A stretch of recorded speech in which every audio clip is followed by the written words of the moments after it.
little... Just give me a sec, guys.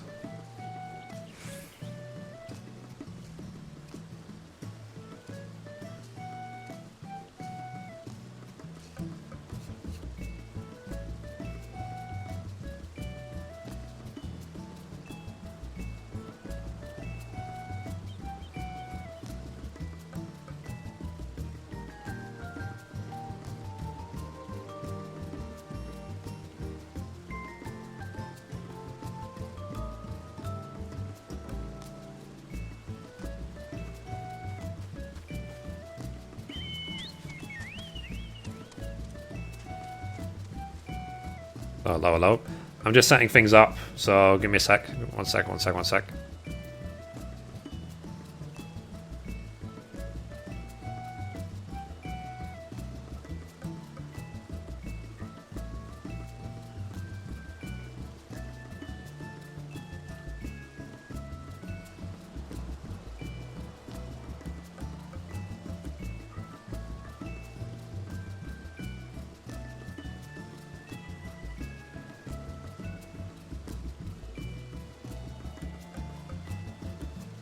Righty-ho.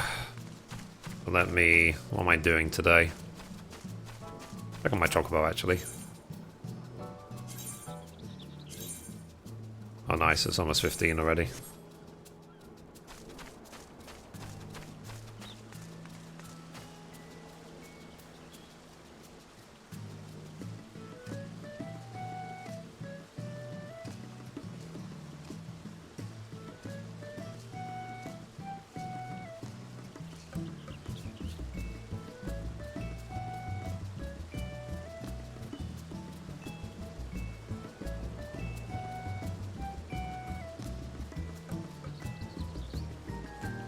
Hi Avery, how are you? Hope you're well. So what are we doing today? Same routine. We'll start with an expert roulette. Let's check on the FC house actually, maybe send off my retainers. Same routine, same routine. Hey Valkyrie. Alright.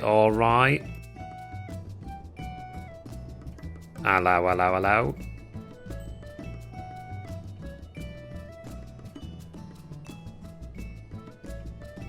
So...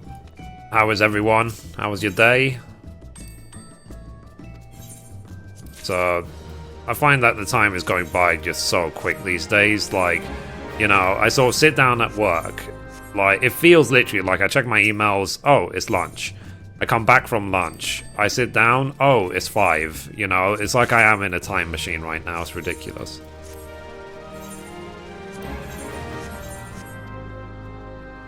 But yeah, when it comes to 14 these days, I'm very much in a routine sort of mode. So, which basically means, like, you know, I'm not really doing anything other than dailies. Daily stuff and weekly caps.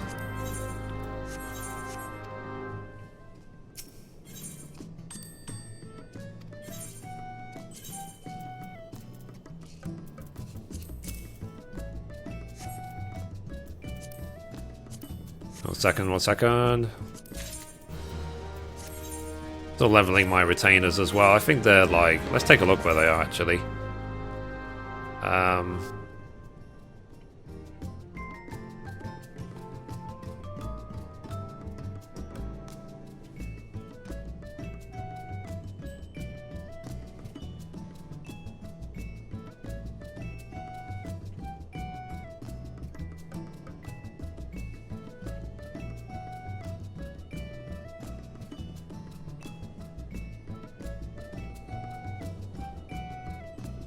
One sec. Yeah, so it's 58. Very, very close to 59 is my retainers. So I've been leveling them up all side by side. Take a look in the FC chest, see how the airship's doing.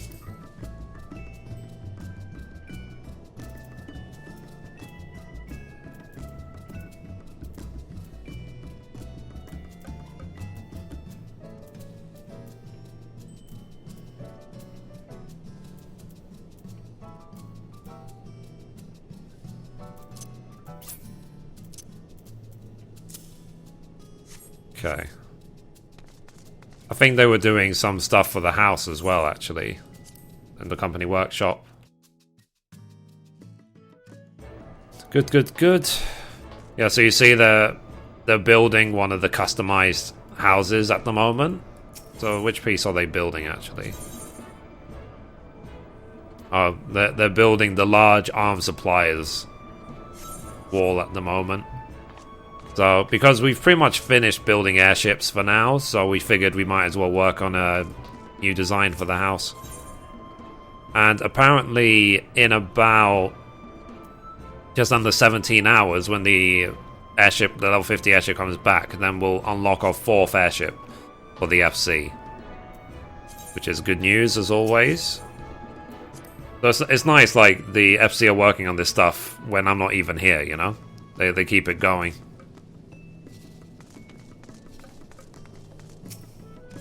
Okay.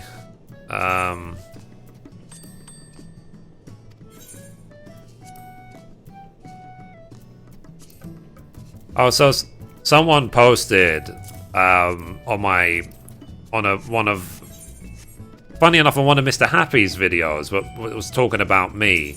Basically, he said something along the lines of, "Oh, Mithrie, why is it when anyone says anything negative about you, you choose to ignore it and don't accept the fact that what they might be saying is the truth?" And I was like, what the hell, man? Give me a break. I said very clearly, like, there's a big, big difference between telling the truth and giving an opinion. They're not even related. Okay, let's see.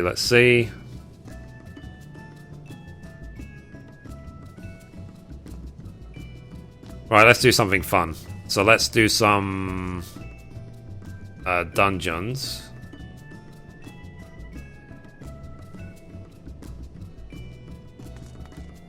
Okay, let's do the expert roulette for the day. Get that done.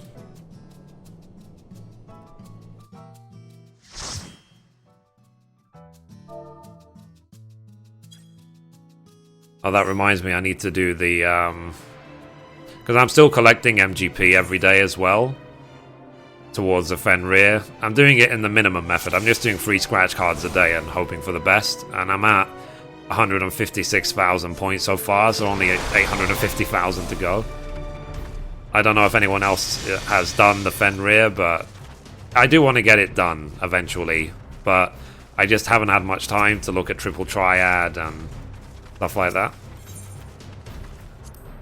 I did actually collect 60 Triple Triad cards, so I can do the, like, 3-star deck, but I just haven't had the time yet.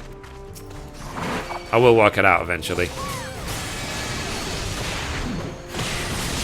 Oh.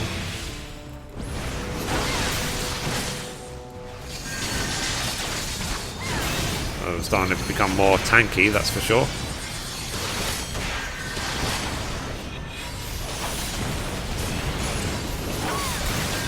So let's see. Saw the triple triad. Sorry, the triple builder of the realm. Congrats from Kronos. Hello, hello. Hi, David. How are you doing? Well, who cares anyway? Yeah, I know. Mr. Happy thinks that you're super rich and richer than him. Not anymore. I'm not. I might have been in the past, but like I've seen him running around with like 20 million gil. Like I own 3 houses and I've got 10 million gil cash in the FC bank, but that's it. Like I don't have any more gil. So in terms of cash, he has way more cash than me.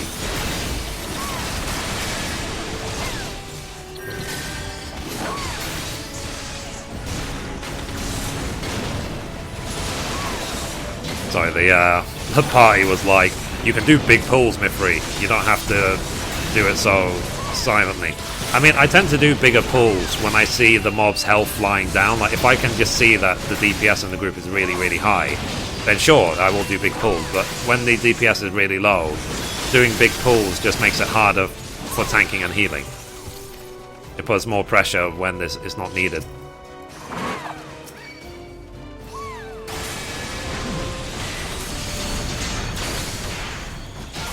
Own.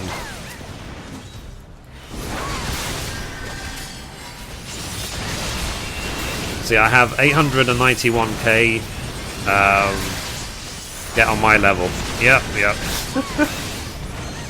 Like, I remember when I hit my first million, and I was so happy, because obviously hitting a million when A Realm Reborn launched was actually a much bigger deal, especially when you're a new player. For old players, some old players from 1.0, they were running around with like tens of hundreds of millions anyway. Like, they had so much gil, like Square Enix had to drop a 0 off the amount of gil that some people had. Well, off everyone had, really, in reality. And like, even me, like, I only played the 1.0 of 14 for 2 weeks. And when I started back in 2.0, I had 30k gil. So it was like, oh, so did I really quit 1.0 with 300k gil? You know, that was the thing that kind of surprised me. There we go, they want a big pill, they have a big pull. But the thing is, though, like, I only farm gil when I need it. I'm not a hoarder of gil. Like, I'm not someone who will spend day and night like, oh, I must get 1 billion gil. You know, I'm really not that sort of person. I really don't care. Like, if for example they release a new feature for the FC and it costs 50 million gil, then sure, I'll save 50 million gil. But until then, I'm happy with what I have. 10 million will buy you anything that you need. So why would I care? You know. But what I've become good at is not spending gil when I don't need to. That's the... Saving gil is just as hard as earning it. Hey, Uri, how are you doing? Hope you're well. 3 houses? Yeah, I mean, I've got a mansion for the FC and I've got 2 smalls. So don't, like... You know, the smalls cost me, I think, like 4 and 5 million each. You know, if I had 3 mansions, then that would be something. But I've got 2 smalls. I have like 500 million, and it's not worth it. Yeah, it's just like, what do you need it for? Like, oh, so apparently all these people are from Sargatanis.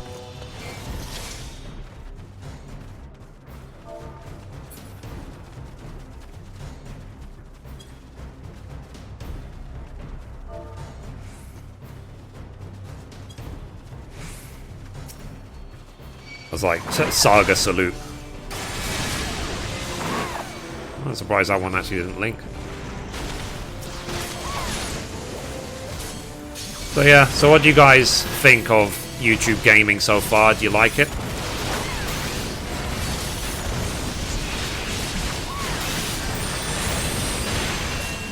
Let's see. My only way to make gil right now is selling rare minions, and it takes a long time to get to them. Yeah, I understand. I mean, to be honest, what my main income is these days is daily dungeons, daily roulettes. Because as a tank, I tend to get quite big bonuses. Like, I get bonuses sometimes up to 9,000 gil for doing a roulette. Especially the high level one. So, or is it the low level one? One of them gives up to 9,000 gil. So, I really do take advantage of that. I do as much as I can. Have you got your gathering crafting gear made yet? I've got it made, but I haven't got it melded. That's the next step.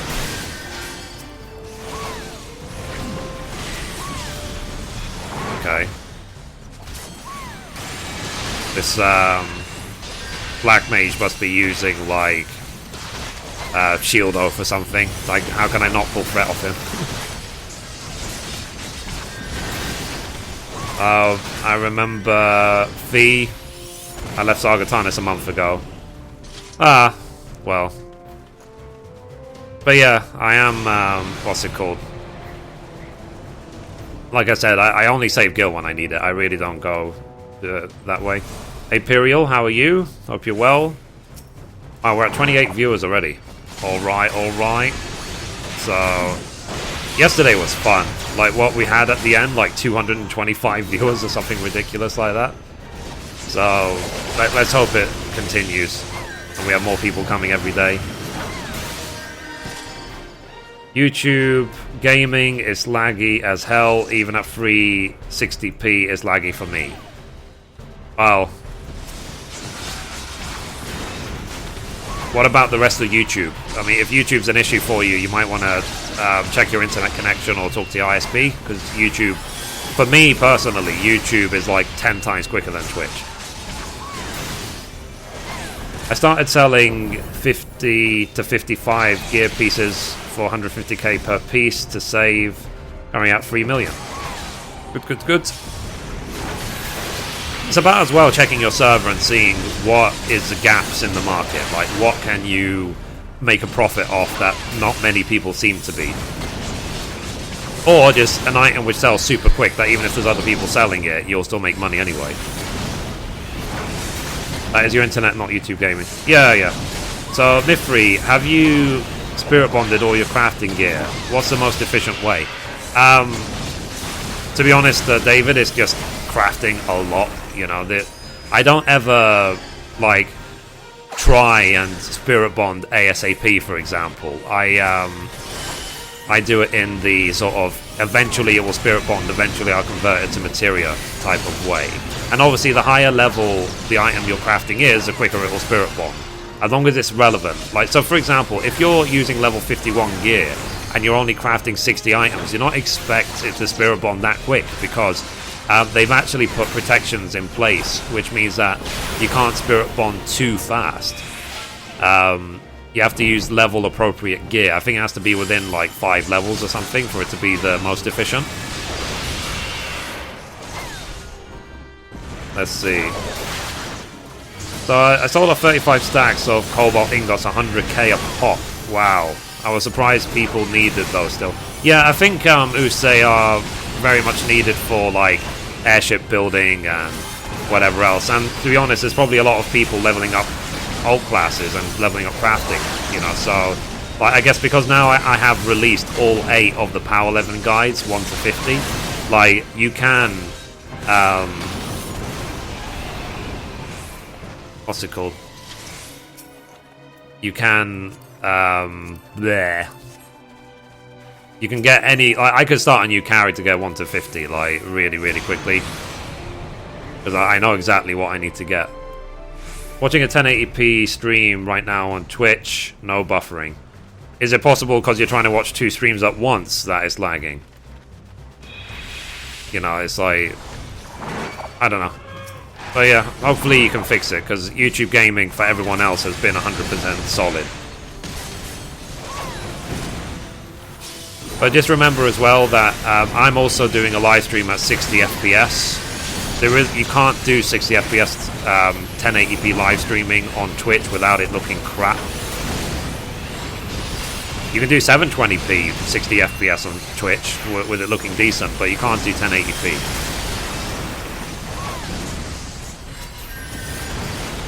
Wow. I really should mark the targets, because I think this Black Mage seems to like attacking the target which I'm not attacking, keeps stealing threat. Let's see, what about using those potions for +3 spirit bond? I have a few sets of gear from 2.0, blah blah. Yeah, I do use those sometimes, but that's only if I'm doing, like, I know I'm going to be doing a long crafting session, because those pots tend to last like, what, 3 hours? So I don't want to waste the potential of the pot if I only do like 20 minutes worth of crafting.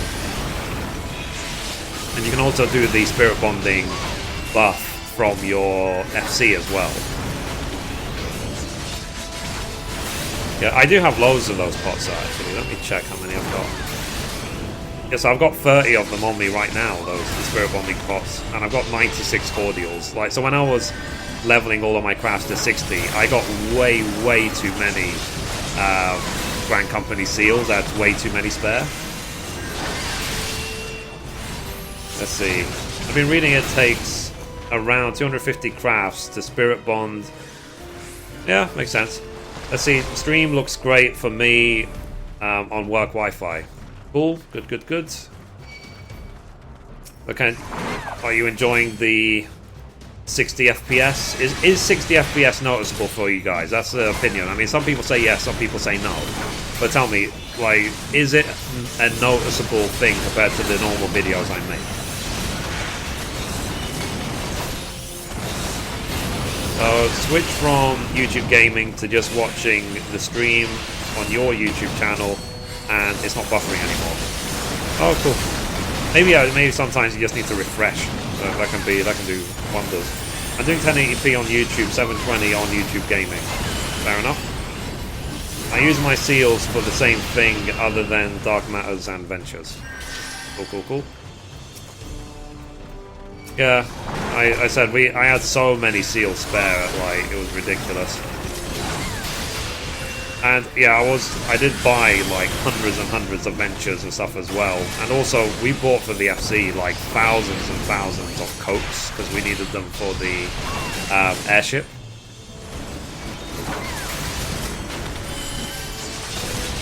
Okay, let me actually use some cooldowns.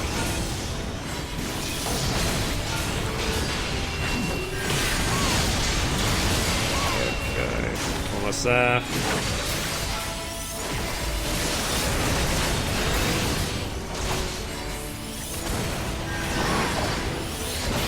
Right. Man, you and Ash do like the best content. Well, thank you very much. Appreciate that. And I do say to people, check out, if you don't know who X-Ash10X is, check him out. Like, I learned a lot of my crafting from him. Like, I didn't invent crafting. Like, I spent a lot of time in crafting. I've learned a lot about it. But, you know, there was a time when I knew nothing about crafting as well, believe it or not. I know it's impossible for some people to believe, but I used to be a noob as well.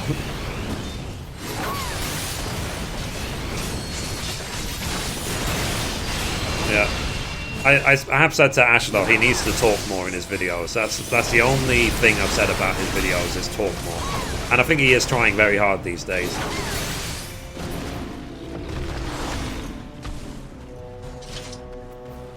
Right. Oh, so tomorrow I get my paycheck and then I can order a bunch more upgrades for the PC. Like, I definitely need hard drive space. Like, I actually got a Windows message saying, is not enough space to complete Windows backup. And I was like, oh, for F's sake. Like, hard drives are so cheap these days, so, like, it's silly that I'm running out of space. So tomorrow I'm literally going to order, like, 8 terabytes of space.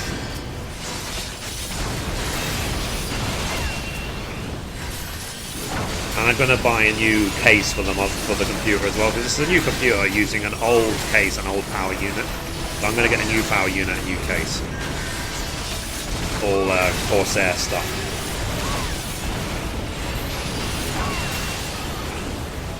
Or is that considered product placement? I don't mind mentioning brands. They don't pay me. Like, if I like a brand, I'll just mention it. Because my hard drive tends to be very, very full of, like, for example, one of my hard drives is just for recording episodes and encoding episodes on YouTube. It's 500 gig. It's like my scratch disk. So that drive gets written to constantly. And I don't have anything stored on there because I'm worried any day it could break because I've used it so much the last 2 years. Let's see, I have a 55 Weaver and I'm sitting at 320 CP. Should I stick with it or meld some accessories to get more CP? Just stick with it. I think 320 is fine, just use food. It'll be more than enough. And you can always watch my guides, you can see like the sort of stats I had around 55. Because at 55, you could use all the gear I was using, because I was using level 53 to 55 crafted gear, so... Should I get all the gatherers to 50 first before progressing? Well, where are you at, Valkyrie?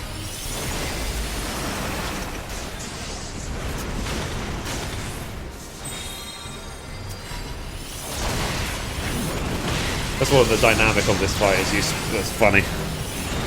But, oh, God. Yeah, tomorrow... I'm doing it, guys. Tomorrow I am ordering a DX Racer chair. I'm just going to go ahead and do it. This chair is a complete disaster. It really is. I don't even know what brand of chair this was. This is a free chair given to me by someone I don't even know who gave it to me. It was like, it was a friend of my mum's, you know? I don't even know who that friend is. But I'm using the sort of unknown chair brand right now. Tomorrow I'm ordering the DX Racer.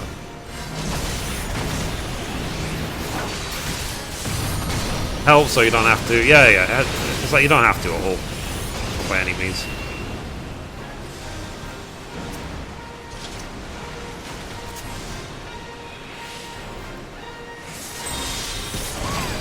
Eek.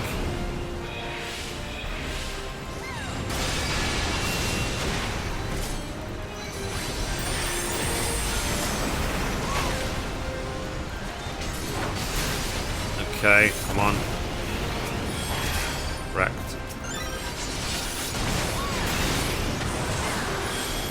Owned. Anyway, so I was saying, so one of my hard drives I use for recording an episode, stuff like that. It's my scratch disk. It's empty all the time and blah blah blah. One of the hard drives I use for storing old episodes I've already recorded and stuff. And that's nearly full, because you can imagine 800 videos is nearly a terabyte space, and the hard drive itself is only a terabyte in size. And then my third storage hard drive has got the iTunes collection, which is like 700 gig, Windows backup, and then what I call private or random nature files. So spell it, work it out.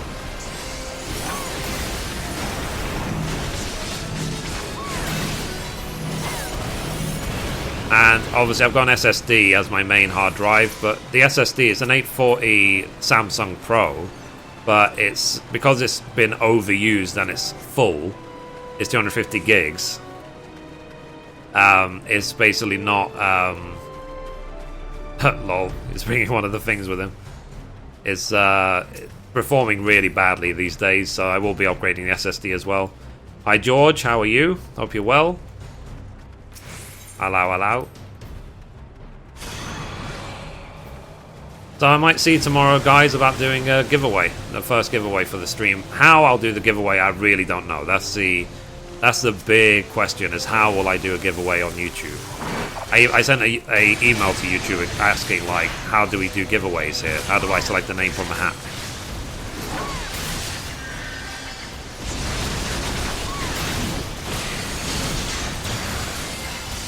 Like, can they add a prize draw feature into YouTube Gaming for us to make it easier? Hi Riot, how are you doing? Hope you're well.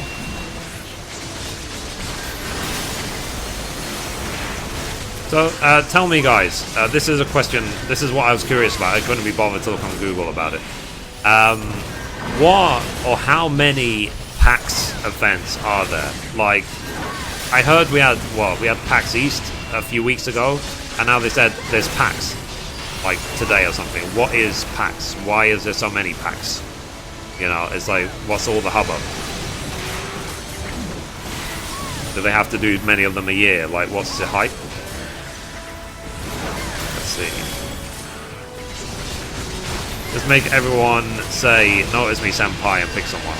Yeah, maybe. Sounds like an idea.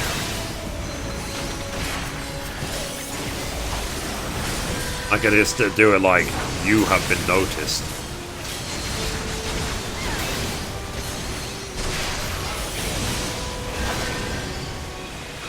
I believe one is Euro, one is America. Aha.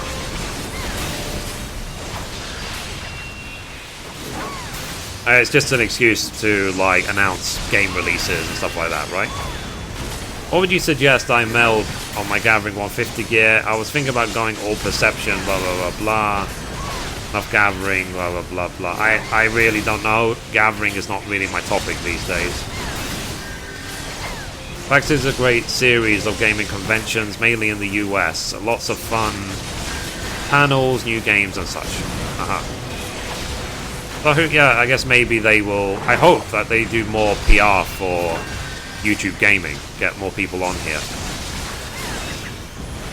We need as much love to YouTube Gaming as we can to help establish it. And I will keep sending my feedback to YouTube directly about how it can be improved and stuff like that. Let's see. i5 or i7? I need to upgrade my CPU. To be honest, i7 is more powerful. It depends what your budget is. Or how much you have to spend.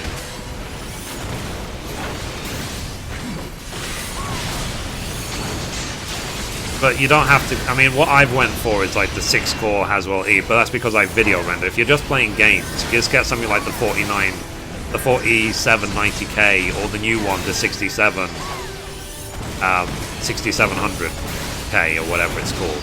That will do. The East Prime are Americans, and blah blah blah, some EU and Australia. Cool, cool, cool. I'm Mithrie, hope you're having a good day today. Tag if you're pregnant. Yep. Yeah, having a good day.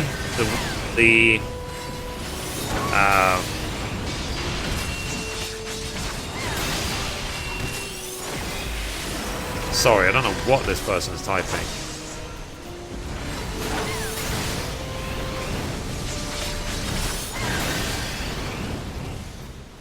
So someone in the party chat just typed in, "Mom, I'm on the internets.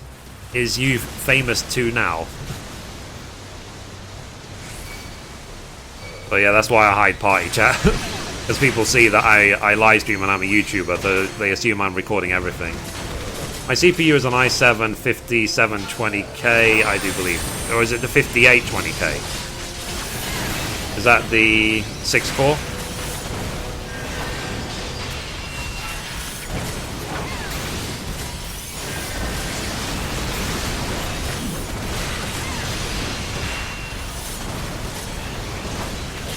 Let's see. Any difference between the i7 and the i5?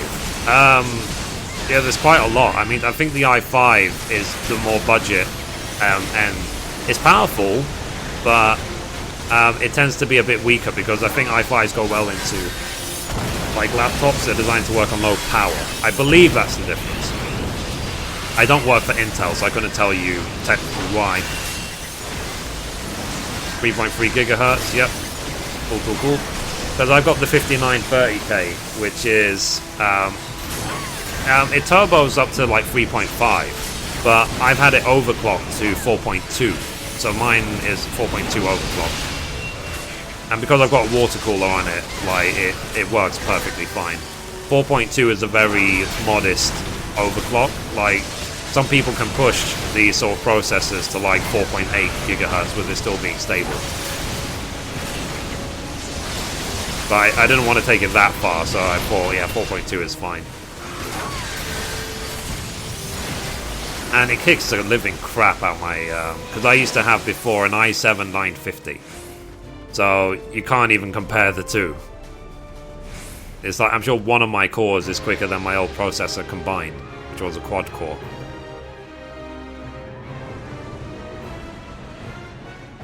Oh. My husband is watching us. Oh dear. I guess more people are embracing YouTube gaming these days. Let's see, are you currently leveling any Disciples of War of Magic to level 60? Not yet, no. I am planning very soon to start Warrior, and then after Warrior I'll do Dark Knight, but I haven't had time. Time is my biggest limitation these days, because there's so many other things I need to do, and I want to get some of the bigger stuff out of the way before I spend the rest of my time in the expansion alt leveling. Does that make sense? Oh, speaking of which, did the Rising happen today? Has that started? And if it has, how long does it take to finish? Is it something I can quickly film while we're doing this live stream? Let's see. I see liquid nitrogen that they overclocked. Blah, blah. I think they overclocked it, Imperial, to like 6 gigahertz, not 5. You wouldn't need liquid nitrogen to overclock to 5 gigahertz. They overclocked it to like 6.2 or something. They set a world record doing it as well. But with the reason they use liquid nitrogen is because without the liquid nitrogen, the CPU would have got to like 150 degrees C and like melted. But it's blown up.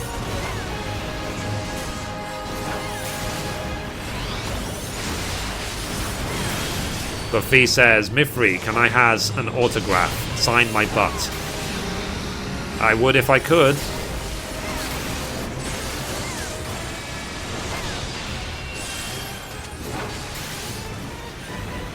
I saw the video actually of the overclock with the liquid nitrogen.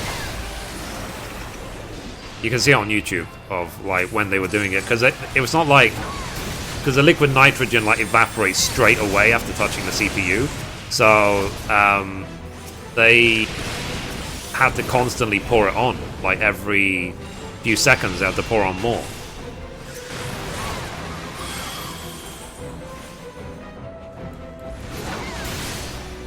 Okay. Yeah, so I do the expert roulette. It's pretty much the first thing I do every day, just get it done. Just to make sure that I'm capping esoterics every week. Oh, yeah. And I love the fact that I can even repair when in combat. I actually find the idea of that quite funny. I haven't had to visit a mender in the game for a long time.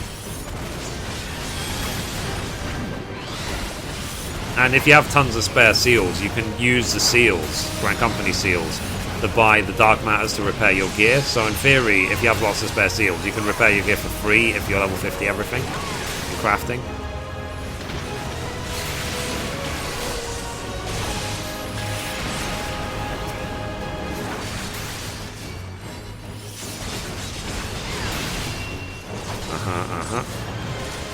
How far you got into Alexander Savage? Alexandra. I've not stepped into it. I can't find any group to go with, and it's not really my interest either at the moment. Because with the very little time I have spare, I don't have time to wipe in Alexander Savage.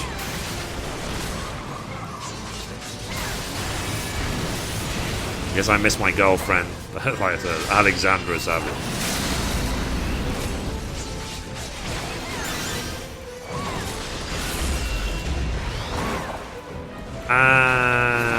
Not wrecked. Wrecked. There you go.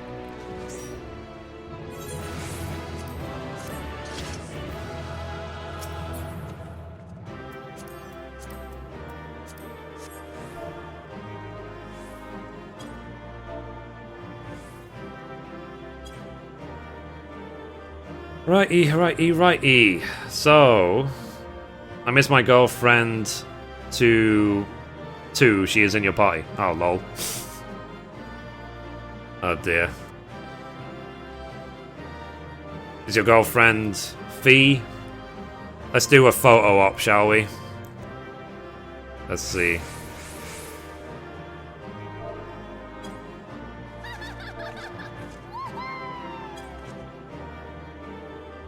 Ah, look. Look, it's an affair. It's an affair. Look, I'm hugging your girlfriend.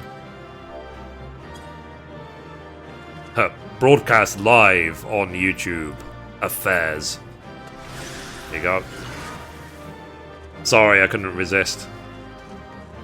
Notice me, senpai? You all noticed, Peyton? I noticed you.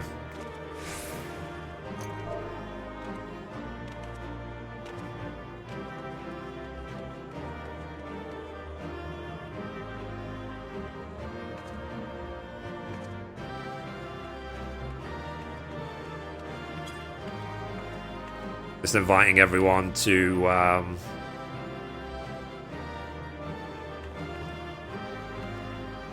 oh, lol. You are the wife. Okay. Let's hug Lee then, not V. Ah, real affairs. Ah, it's like Ashley Madison all over again, or whatever it's called. So Mithrie, you should greed on those greens. They get 910 seals each. Oh. Good. How come you don't stream on Twitch, Mithrie? I actually did stream on Twitch. I streamed on Twitch from January to like May. I did like 5 months straight. And the reason I stopped is because it was too laggy. It would disconnect a lot. The chat would barely work. I couldn't use Twitch chat. I had to use an app called Chatty to see the chat. And so on. So I had so many technical issues with Twitch that after 5 months I just gave up. It didn't get any better. Even after 5 months.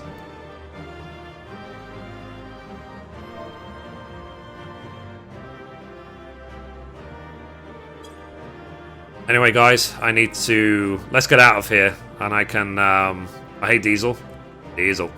I can harass other women's wives, other men's wives another time. So let's see. Can you also ask YouTube to do an audio-only option for mobile devices? Interesting idea. I was thinking about that, Bradley, as well, you know, because when I'm using the YouTube app on my phone, at work, for example, and... Oh, there's Fee. Okay. And it, oh, another deleted person. So many deleted people from my friend list. Ridiculous. Yeah, and... Like, because I use, obviously, 3G. So, when it sort of auto-plays videos... Let's see. Yeah, so literally everyone in that dungeon, because they were from Targetanis, they're like sending me friend requests now.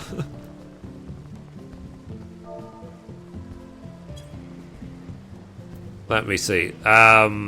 Because they're from... I can't even remember what I was going to say. Yes. So because I have 3G on my phone, right? And because it... 3G is obviously not exactly cheap or free. When it auto-plays a video, I'm like, no, stop, pause, stop eating my data. So I wish there was a way to disable the autoplay in the YouTube app. I might send that forward as a suggestion. Like, just say, please don't have autoplay when you're on 3G. Because, like, 3G data is not exactly cheap. Hey, Haywood, how are you doing? Nice FC home. Should I give you guys a tour? Let's see. So... Do you suggest Seal Rock for SO Seals? I haven't actually been into the PvP, into Seal Rock or anything. I haven't done any PvP since the expansion launched. So, I kind of... The reason I haven't bothered is because I am... Like, we tend to lose a lot.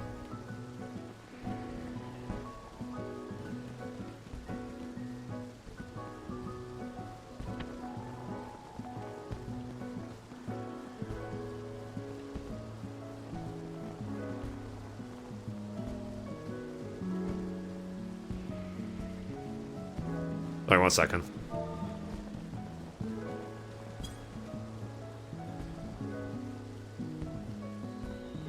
Small world. So, yeah. Do a tour. Hi, Ian. How you doing? Yep, I'll do a tour. I'll be in game to stalk you now. Okay, Diesel. Can't wait. So, let's see. Let's see this place.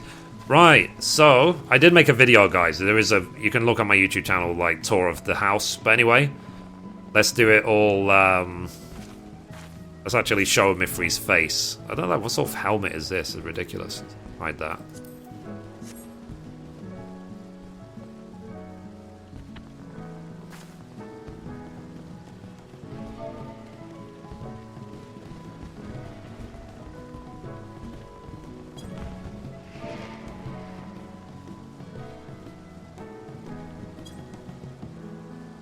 Right, so, welcome, hello, to the Mithrie's Heaven FC house here on Sargatanis server. And as always, hello from Mithrie. Let's do this episode style. And, yep, so, welcome. We have here, at the garden entrance, we have what I like to call Cherry Tree Lane. Shame on you if you don't know the reference. So, have you thought about doing a treasure hunt video? We did it with RFC as a group, and it was pretty epic. I haven't thought of that, actually. Maybe someday. Is your main Paladin? Yes, it is. For now, it is. My main is Paladin. So...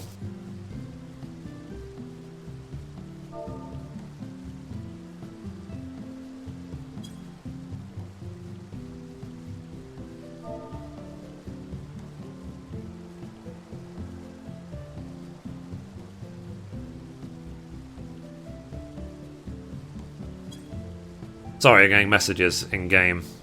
So, yeah, it's a shame. Yeah, so this is Cherry Tree Lane, which is basically, these are the cherry trees from one of the events, and we put these I think they're like Oasis street lamps in between, so you see how they glow at night.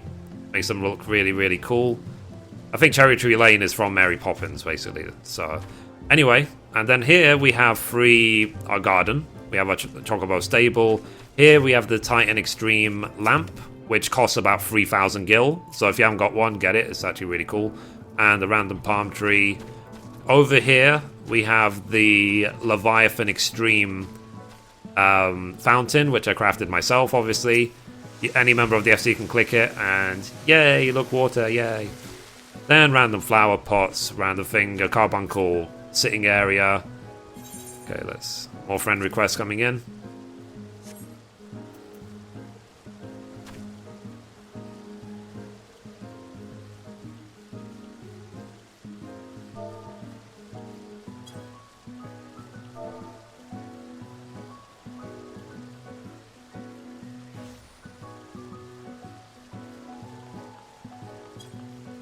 Right, and here we have the Babe Council, aka my retainers, who occasionally sell stuff.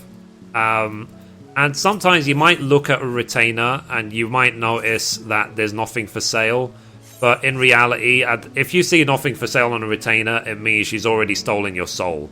That's basically it. Sorry, your soul is taken. So why do you hide her beautiful face? I wasn't, because that head upgrade was an upgrade I got yesterday, so that was a mistake. I shouldn't hide it. So anyway, here is Mithrie. Oh, Mithrie. Anyway, so that's the outside of the house, and the house has got walls and a roof, which is standard in the construction of houses. We have a door. The world first door of a house.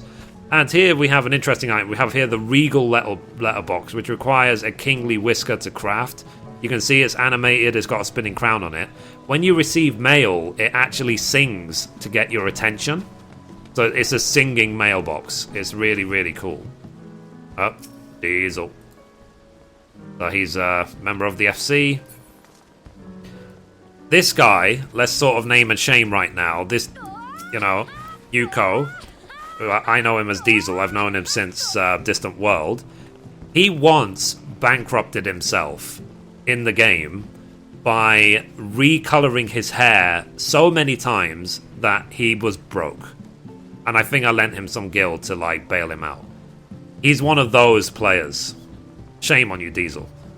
So, what's the drop rate of Kingly Whisker? 5 or 10%.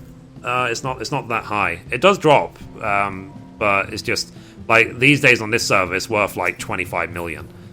So yeah. So everyone laugh at Diesel. He once broke himself for redoing his hair. But wow, doesn't he look awfully like Mithrie? Isn't that strange? We'll ponder why another time. So yeah. Anyway, so welcome to the Mithrie's Heaven FC. So here is our entrance area. Someone put this up, a random wind chime next to the door. We'll pretend we have a doorbell and it goes ding when you try and come in. Moogle mat. Just for the sake of having something here. We have the guild leave counter. We have one of the NPCs here, material supply. This material supply is actually surprisingly useful. We use it all the time. Then we have our summoning bell and FC chest right here, and the armoire here. So all of our storage options are very close right at the entrance, and quite discreet as well. Here we have the Bahamut statue that you can buy for credits. For the free company credits. It costs 150,000 credits, but we've got nearly 2 million, so I was fine to buy those. Here we have a carbuncle sitting area, a vortex couch, a sheep mat. This is a massive sheep mat. It's quite funny. We have a Eorzean map table, sitting area next to the fire. We have our let's call it our I won't even say, because I don't want to spoil the story. We have pictures of Nanimo and God, what's his name?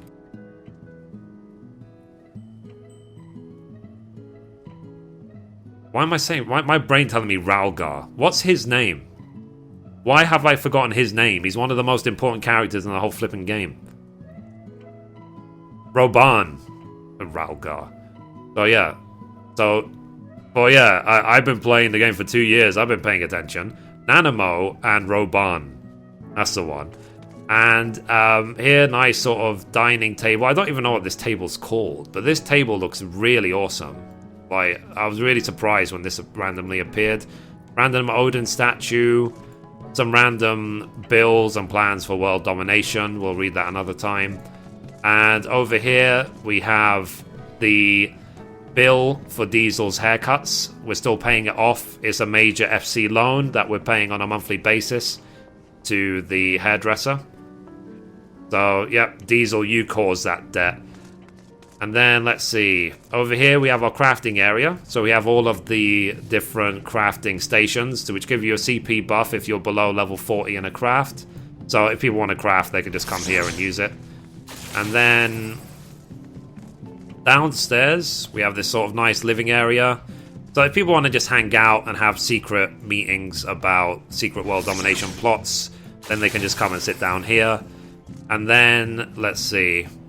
We can play some fancy music. Yep.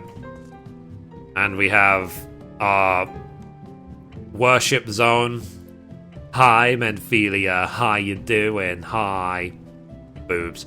Anyway, here we have the shower room for where Diesel washes his hair every single time he gets it recolored. So we have a shower here as well. So he is part of the reason why there's, you know, no water left in the Eorzea. Diesel used it all on his hair. And then, let's see. This is meant to be the eating area, hence the big hungry mouth. You know, so yeah. You know, food.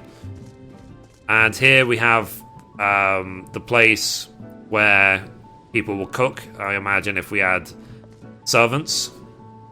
So... But rather than serve us food, the way Diesel is supposed to be doing, he just goes off and does his hair. So you see this kitchen is very, very much abandoned. Damn it, Diesel. Okay, so... Let's see. Let's go upstairs. Here we have the... This is the... Turn 13 crafted item, the Dreadworm head piece, which is crafted. And you can click on it to get rid of the wings and hide them whenever you like. Here, obviously, the FFXIV wall mount. Over there, we have the Shiva Extreme lamp, which, as you can see, looks really cool. Purple, just as I like it. Here we have, you know, Master Grandfather Louis Soir, Savior of Eorzea, right here. We have the model of the Crystal Tower, which I crafted myself, which is really cool. We have the Crystal Tower throne, or Mithrie's throne, as I like to call it. And we put one of those mats under it, one of the mats from Binding Cause, so you can click on it and bask in my glory. So I just sit here sometimes, plan my world domination, and I'm like, ha ha ha ha ha ha ha ha ha. The whole world is gonna be loved by me. Oh wait, I got that the wrong way round. The whole world will love me. Yeah, anyway. And here we have our musician.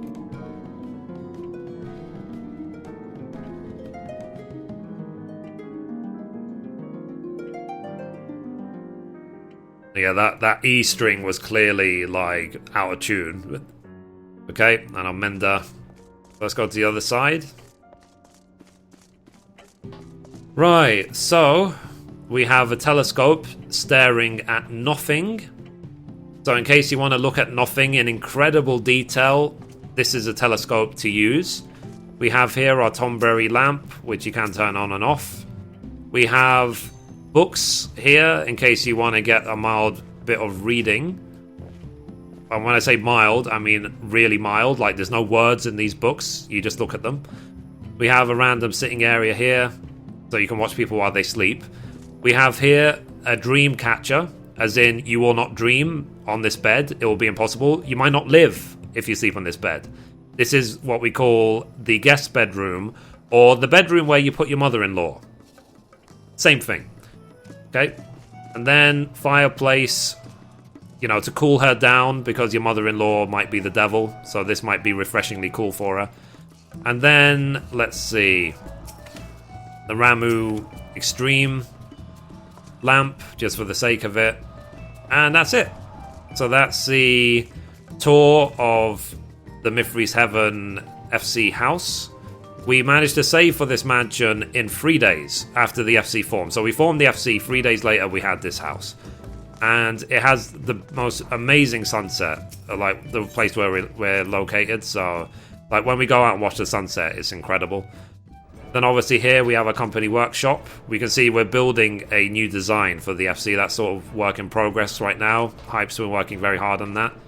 So soon we will have a new design for the outside of the house. And let's see. I'll show you Mithrie's private chambers as well. Let's see.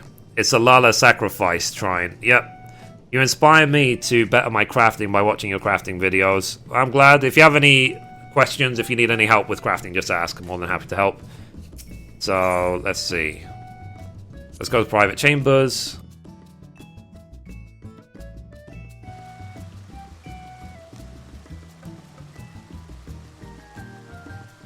Let's see. Well, men do want Ophelia her treasure chest. Yep. I would want to squeeze her boobs as well. I'll be perfectly honest about it. Anyway, so here is Mithrie's private chambers. You know, if you earn the honor one day, you'll be invited to come in, or you can just come in without being invited. It's completely up to you. It's completely open. And then here we have the canopy beds, which I crafted myself. We have Hildebrand keeping me safe at night. Wink, wink, wink. And then we have all the leaders, another Vortex couch. This was funny. I managed to buy this Vortex couch because I was able to buy the Vortex feather for 3 gil. It was supposed to be listed for something like 300,000, but I think the person typed in 3 and pressed enter by mistake. So I bought it for 3 gil. And that's something I joke with people about, is like, this was like the most bargain of a chair ever. It really was. I feel sorry for the guy who gave up a Vortex feather way back then when Garuda Extreme was brand new for so little gil. And then Summoning Bell. Here we have again, the Eorzea map table and the little sort of figurines and little toy collectibles that I've collected over the time. Here, when Mithrie has a bath once every year is where she does it. And then all the rest is sort of carbuncle themed stuff in here. So if you're going to get told off for misbehaving in the FC, this is the naughty chair. You're going to sit right here. And then there's a little mini game in my room where I basically said, try and get to the top of the cupboard. And so many people try and they fail, but there is a trick to actually doing it. So, you know, it amazes me, as simple as it is looking to do it, how many people fail. I mean, even I'm failing for it right now, to jump to the top of this cupboard. And damn it. Yeah. So it's because of you get clipped by the wall. So it is quite tough to get to the top of that. But once you get to the top of it, then it's the glory. It's like a mini game I've built into my room to just get to the top of my cupboard. That's your mission when you come into my room. There we go. So yeah, that's the thing. Because like I said, you get clipped by the wall and the bookshelf and stuff. So you have to do it at quite a precise angle. And then I've got the Shiva normal lamp. I wasn't, at the time when I made it, I wasn't really prepared to spend all that money on the Shiva Extreme lamp. But I might do now. I might check how much it is now. But this is my room. And the sad thing is, I've had to set up this room 3 times. Because I made it originally when I was in an FC called Eternal Dawn. Then I moved to an FC called Excel.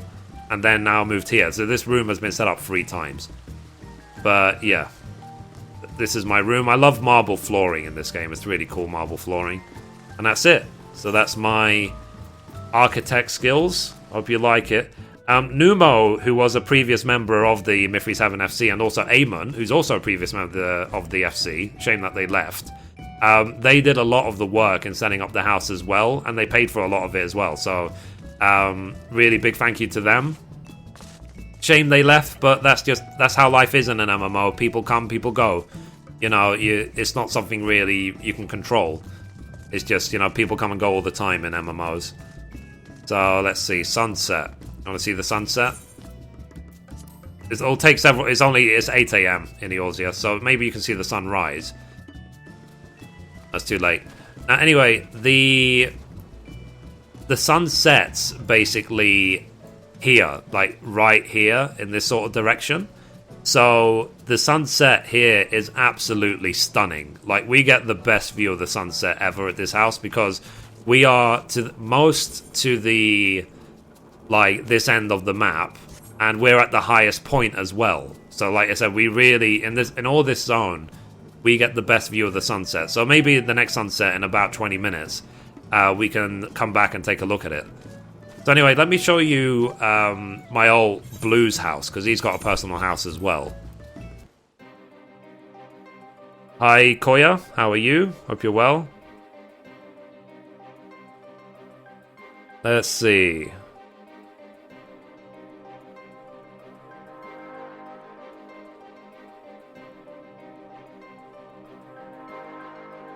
Let's see.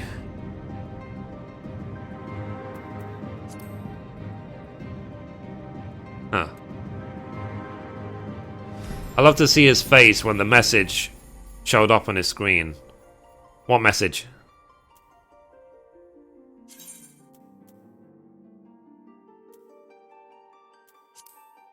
What server are you on? I'm on Saga Tarnis. In Leviathan, those feathers and horns for Ifrit are worth 1 million because no one does extreme primals anymore. Yeah, I mean, the Kingly Whisker on Saga Tarnis is worth like 20 million now, or maybe 25 million. So let me go check actually what the Kingly Whisker is worth. At least it was. I don't know if it still is.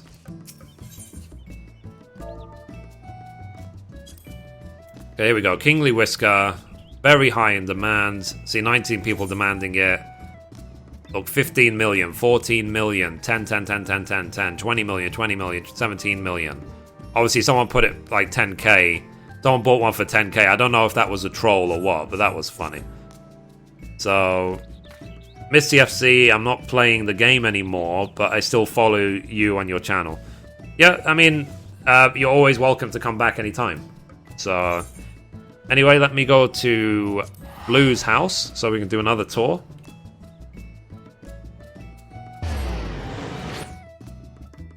The message saying the chair sold for free guild. Oh, yeah.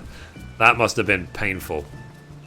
So, no, it wasn't the chair that sold. It was the Vortex Feather, which is a component of it. So, anyway, welcome to Blue's house. I managed to get... I always, like... I did, out of the 3 housing areas, I did like the Goblet the least. So I always said to myself, I'll only buy a house here if I get one next to the water. That's the only way I'm going to possibly buy one. And I was able to snatch one up right here. So this is Blue's house. So you see here, again, I've got cherry trees. I've got Chocobo stables, which I really need to clean. I haven't really been on Blue for so long. Got my own garden, which I barely used to plant. I've got an Odin statue, which I crafted myself. And you can see as well, Blue is a builder of the realm. We have here, just, let's call this neighborhood watch. You know? Don't mess with Blue. You know, he will mess you up. Okay. So let's go now into the house.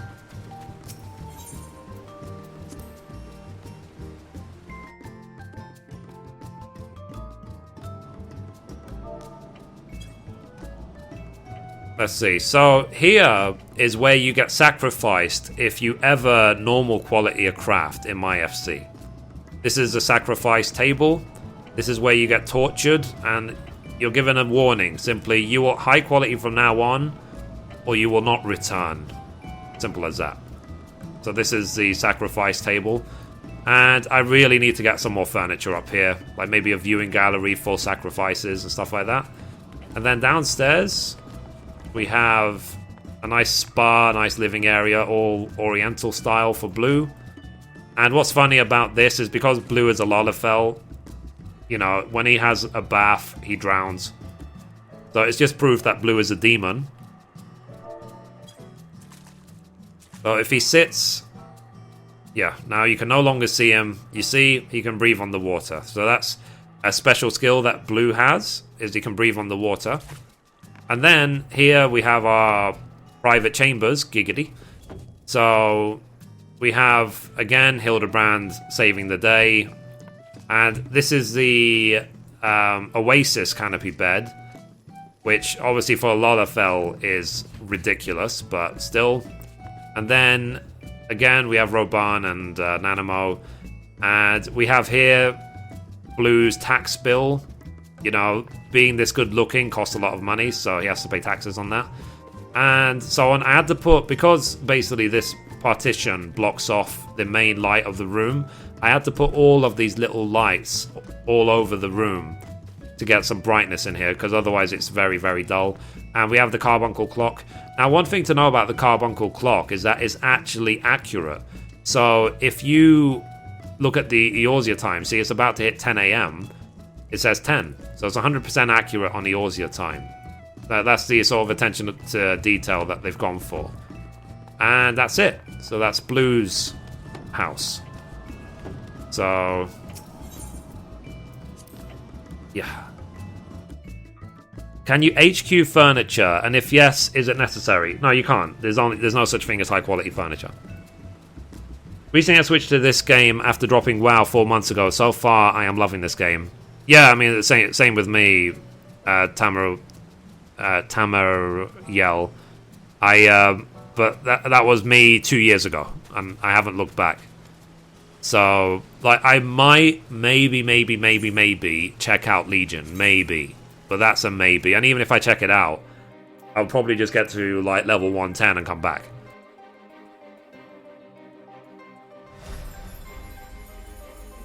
Anyway, let's check Ori's house. And I need to mess around with some stuff on the FC chest anyway.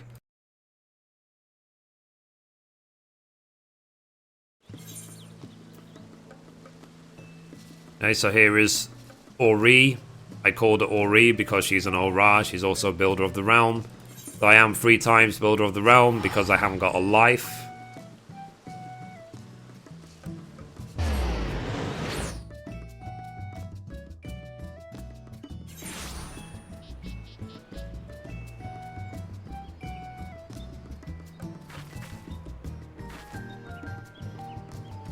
Okay, now, so she got this house in Gridania, but she hasn't had time yet to put any furniture at all, so it's just an empty house. But small houses, especially on Saga Tarnis, very, very rarely go on sale. Rarely. So the second I saw this house was available, I snatched it, like, immediately. I didn't even hesitate. So this is Ori's house. So I've got a house in each of the housing areas, you saw. So we got the mansion in the mist. We have the Blue has a small house in the Goblet, and Ori's got this small house in the God, what's this zone called? I can't remember anymore.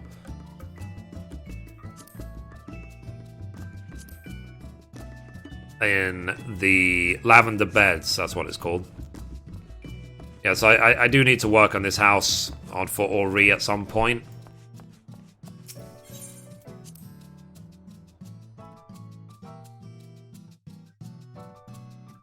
So yeah, that was a very quick tour. That's Ori's tour. So there you go, the tour of my 3 houses. Let's go back to the FC for now.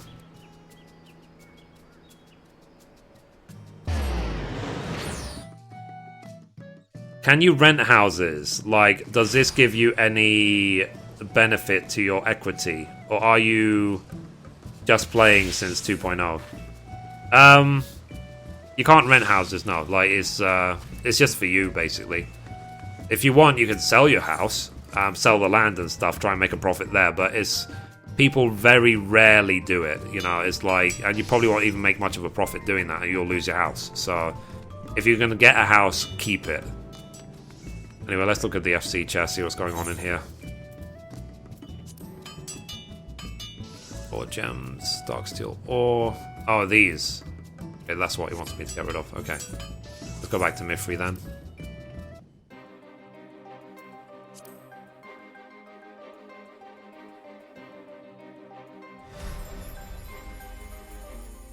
So yeah, they didn't have houses in 1.0, I don't think, so...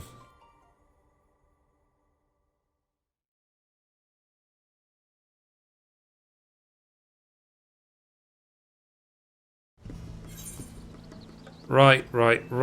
So, what am I gonna do next?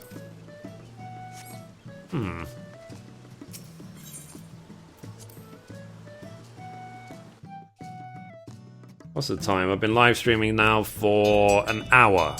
Cool. So, let us go in the chest.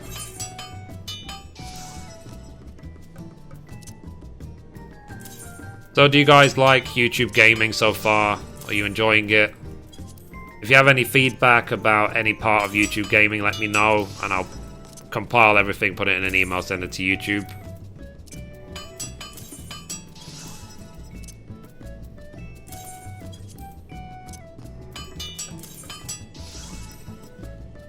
Okay, let me put those in my retainer. I need more retainers. Like, most of my retainers and bags are full these days.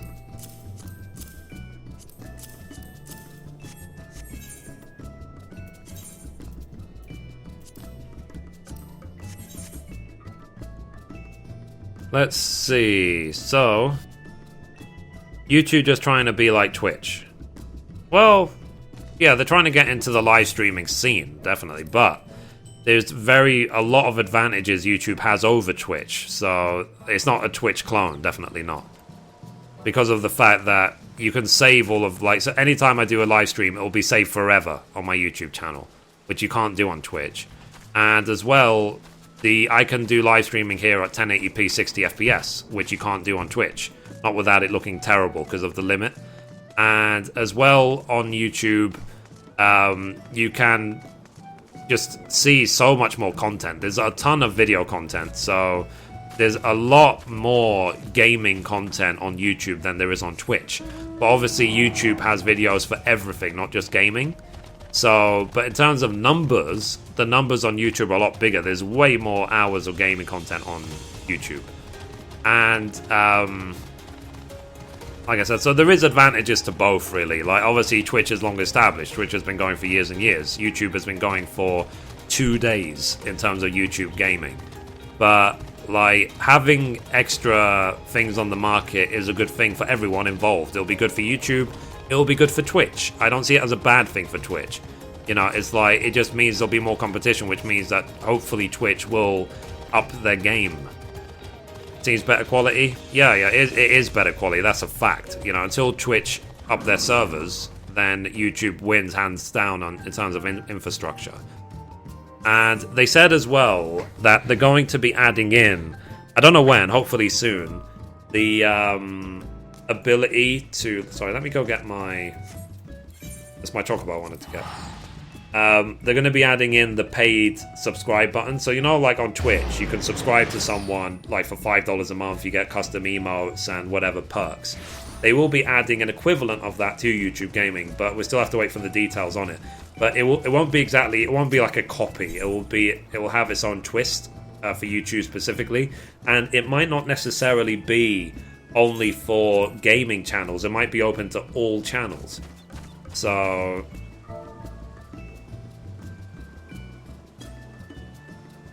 Right, let's go to Foundation. What I'm going to do, basically, I'm going to do my daily/weekly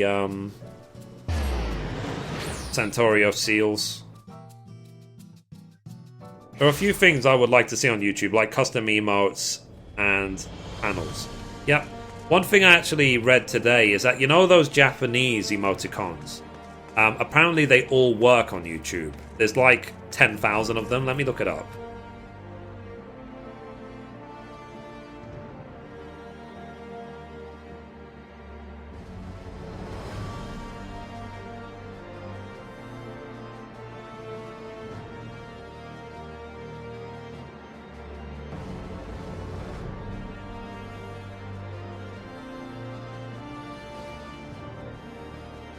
One second.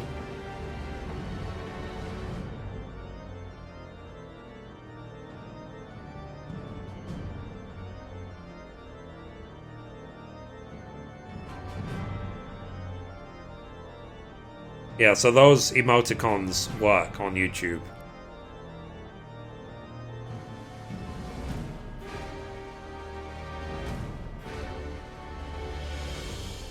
So if you want to see Japanese emoticons and do some funny images in the chat, go for it. And the streamers and mods can post links no one else can. So, and it's not something like, you know, on Twitch you can give people permission to post links. You can't do that on YouTube. So simply only the mods can do it, and me. That was a feature, because actually that was something, like, even I and mods before, like during the beta, we couldn't do custom links. So, like, I requested it that they added it in, and they fixed it, so. But what would you suggest to do if you want to start making YouTube content, video and streaming? I would say you can do both. There's nothing stopping you. I mean, really, what you should do is watch my... Because I made a video recently explaining how to start as a YouTuber. So let me get you the link for that.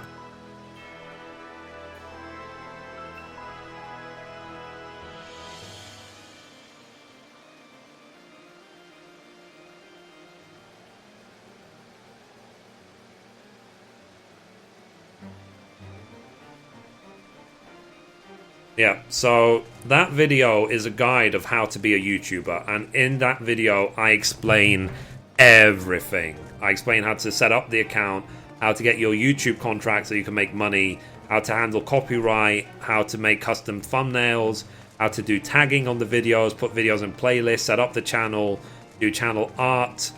You know, anything, everything YouTube is in that one video, and it's all time-stamped. Very detailed description, blah, blah, blah. I went all out on that video. It's nearly an hour long.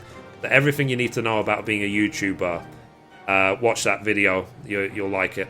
And if you start a YouTube channel, then just post in the comments below the video and I'll check it out. I'll check out any new channels. Anyway, let's get on with this. So Aziz La, that one.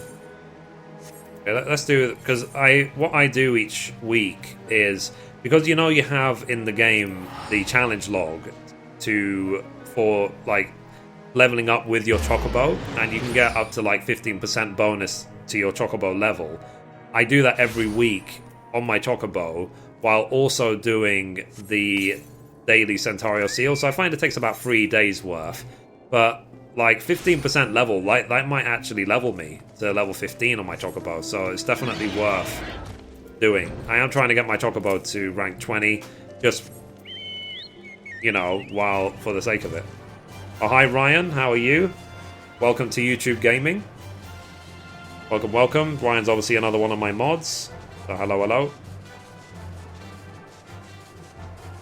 How can you monetize live streams? I was trying to figure that out yesterday. It's the same as any video, so it's a box saying monetize. So for example, let me play an advert.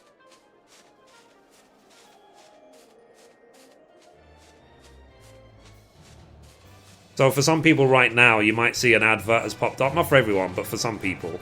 And yeah, so you can click the play ads button whenever you like. When someone enters a stream, you get a video just like you would if you were watching any video on the YouTube channel.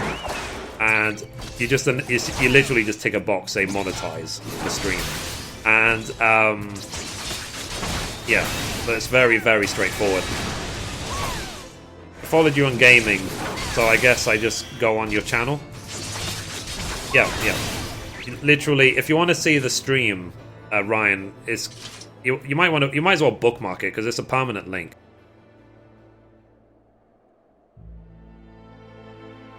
So it's just gaming.youtube.com/Mithrie for the channel /live for the live stream. Yeah. But they are two separate things, so you can still see the live stream in the old interface, but it's much better to watch it in the YouTube gaming link. And Ryan, as well, you can post links now. They fixed it for us. Wouldn't there be a lot of copyright claims? It depends. It really depends on how you do it. Because, like, for example, on Final Fantasy XIV and most Square Enix games, you're allowed to upload content as long as you maintain the copyright info. But if you go into the description of all of my videos, you can see the, copyright Square Enix 2015, blah, blah, blah. So as long as that's there, you'll be fine. Hey, Jake, how are you? You're well? And, as well, but I explained all of that in the video. Like, not every game allows it. Like, Nintendo is notorious for not allowing it. And as well, also, who else is it? Big bears are over here, actually. Disney. I think Nintendo and Disney are the worst when it comes to copyright claiming. But it depends. And the thing is, though, when it comes to copyright claims and so on, it's not something that just randomly happens. Like, it will happen immediately. Like, the second you upload a video, if it detects anything, it will tell you straight away, claimed. And all that happens when a video is claimed is you can't monetize the video. That's all it means. Because what will happen is, let's say, for example, I uploaded a video that's got copyright content in it. Then adverts will still appear on the video, but none of the money will go to me. It will go to the copyright holder. That's how it works. I did have the problem of not being able to scroll down on any of the pages in the website unless I used the touchscreen. I guess a bug. Oh, really? You should be able to send feedback to YouTube about that. How are you watching then? Are you watching on an iPad or something, or?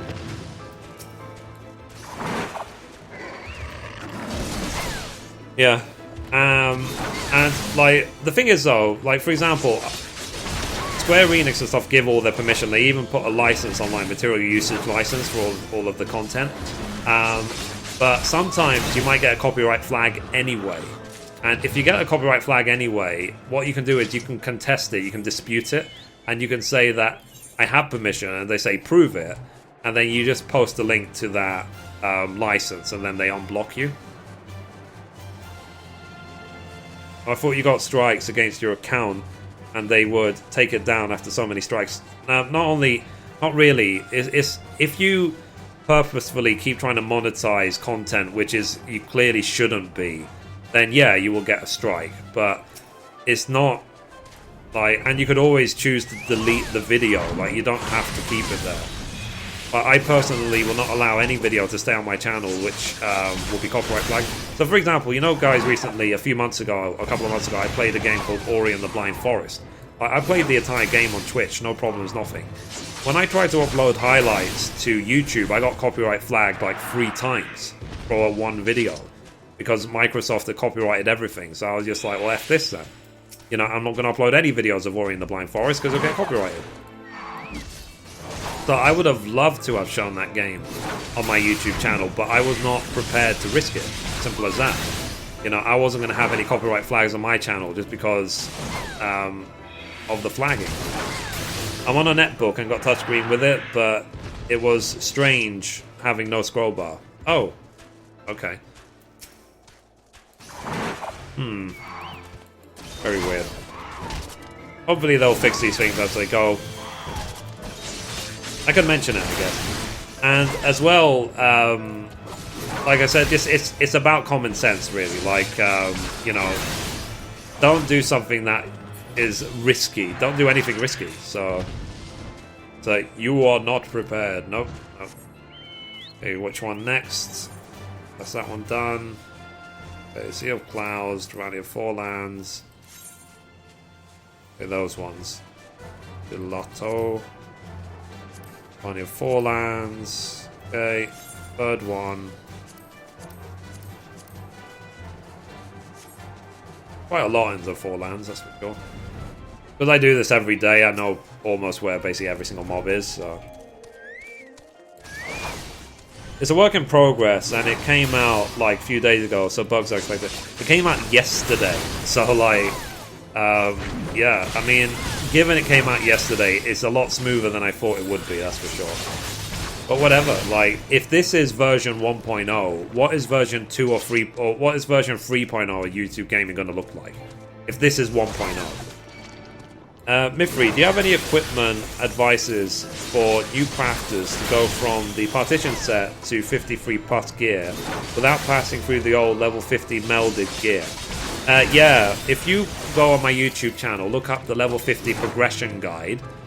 Level 50 crafting progression guide. Hey Aslung, how are you? I got the Talon set, and it's the vendor set. You didn't have to do any melding to it. I just got the Talon set. I even put a macro in that video to show how to get all the materials high quality really, really easy for it as well. So check out that video for the Talon set. I will soon enough make a series on Ori for 50 to 60, the new crafting series, and just show like how you go from just hitting 50 to 60 plus. There's level 51 gear. Yeah. There's like, you have a few options. You can easily avoid the crafted melded gear at level 50, definitely. And by the time you hit 53, then you can... Like, if you get the level 53 set with minimum melds, then you will already be equivalent to maximum 4-star of level 50. Like, even just 3 levels later. So, it's, you know, don't worry too much about it. Need to find some more of these mosquitoes or fleas. Yeah. So, yeah. I've got a 3-day weekend this weekend. It's bank holiday in the UK. How about for the rest of you guys? Do you have a holiday on Monday?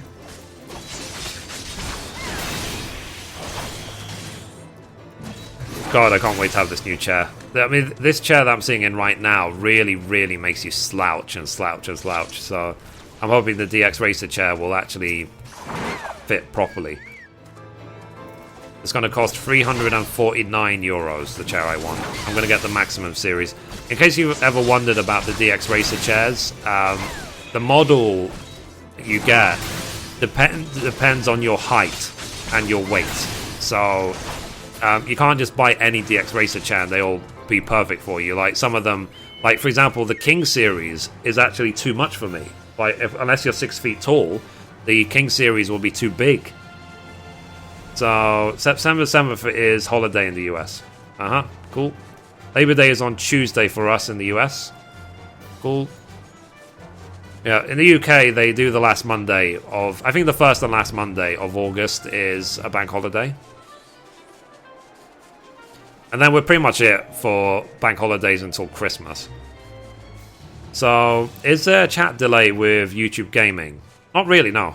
I've been posting messages the whole time, and it posts within a second. The chair I want is like $600+. Which chair are you going to get? Oh, A rank. It's kind of sad seeing like no one doing A ranks anymore.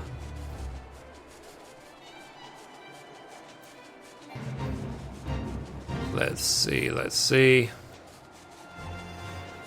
So yeah, and guys, I said for me, like, being a YouTuber is really, really fun. It's the best hobby I've ever had. So that's why I share, you know, that's why I say to people, this is how you become a YouTuber, because I know it's not for everyone. Not everyone has the time or has the PC that can record videos or has even the confidence. Like, a few people have actually said to me they would love to be a YouTuber, but they would be too shy talking to, like, random people or making videos and so on. And I said it's something that you build up over time.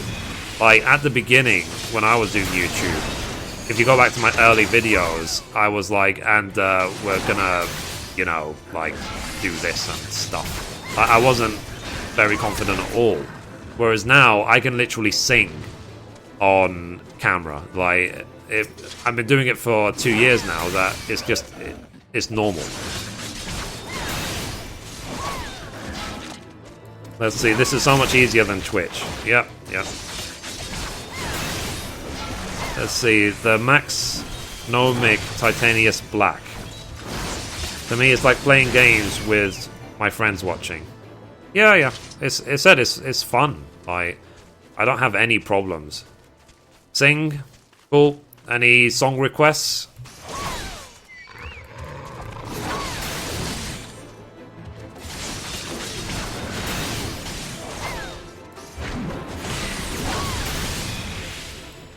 Shall we make it karaoke Thursday?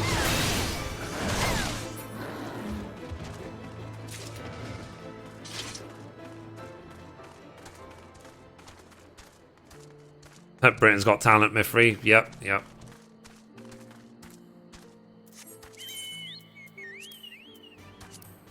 Right, which mob is next? Let's see. Okay, so those our goats.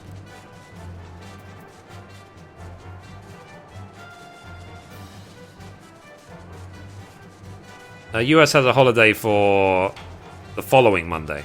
Cool. I'll be Simon. Why not? You can find so many friends that way. Yeah, tell me about it. So, Mithrie helping out the UK badger culling? Not really. Sing a song that's been stuck on your head. What song has been stuck in my head?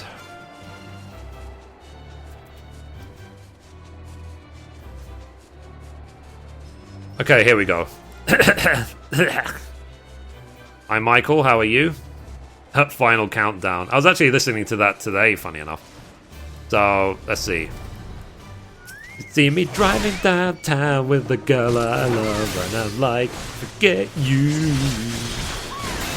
I pity the fool who falls in love with you. I don't know. What other songs can I try? Any suggestions? I don't know about you guys, but like if I'm ever in the car on the way to work, for example, I sing. Like any song that comes on I sing along. I used to be able to do the, you know, like CeeLo Green, he does like high-pitched Pity the Fool, whatever. Really well. I used to be able to do that really well.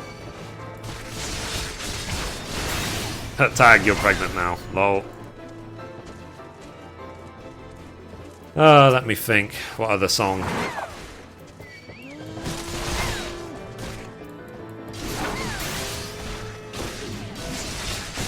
The thing is, though, it's like, because we can't play any music on YouTube, because YouTube will kick the crap out of the stream. So, that's what we're gonna have to do. Like, any song we want to put in the stream, I'm gonna have to just sing it. You know? Billie Jean, Michael Jackson? I just remember the dance. Billie Jean is not my lover. She's just a girl who dreamt that I am the one. But the kid is not my son. Thank you. Thank you very much. Right. What are we doing next? We are doing... I think there was one more in this area. Yeah, this one. The Tyrannosaurus. When I first started making videos, I admit I feel a little uncomfortable recording the commentaries. Now it's like a breeze. Whatever happens, happens. Exactly. So... that's the thing, it's like a second nature now. Like now I could sing, I could rap, I could talk for nothing, about nothing for hours. So, a new career? Am I good enough to be a singer on YouTube? There is some really talented singers on YouTube. Like some of the YouTube singers I watch, you wonder why they're not famous recording artists. Like, why are they just making videos on YouTube? Let's hope they get discovered soon, sort of thing. Because there is, like, for example, these days I listen to Pelek a lot. He's a YouTuber.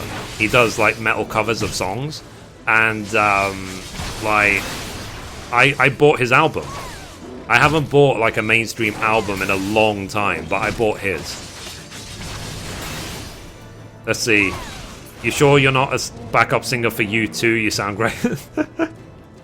You rap. That we have to hear. Haven't you heard the Mithrie rap? I've done it like 10 times on stream. Oh. Old Gridania, born and raised on the Black Shroud is where I spent most of my days. Have you not heard that one? It's just as well having the confidence to do it, like, and not be scared of being judged. You know, I'm not scared of the judgment. I'm a YouTuber. It's like, I am, the more silly I do things, the more people will enjoy it. So there's nothing to lose here by being stupid, you know? But anyway, let's go to Sea of Clouds next. Exactly, when someone asks me what Wands needs to do make better, I just tell them getting comfortable is a priority. Yep. You never heard that one? Wow. Let's see, okay. I wrote this between beta phases 3 and 4. I was bored. I couldn't play any game because I was so hooked after beta phase 3 on 14 that I literally was sitting in a chair for weeks waiting for beta phase 4 to come out. And then I was thinking about like how I started the game in Gridania, and then I just said to my brain, you know, oh, Gridania, born and raised. And then like 5 minutes later I wrote the entire rap. Does YouTube really notify you when someone donates like Twitch? Because they should. Yeah, it does. Like, if you donate on the stream, like, because in the chat box next to the dollar, in the chat box on the left you have the smiley face, on the right hand side you have the dollar.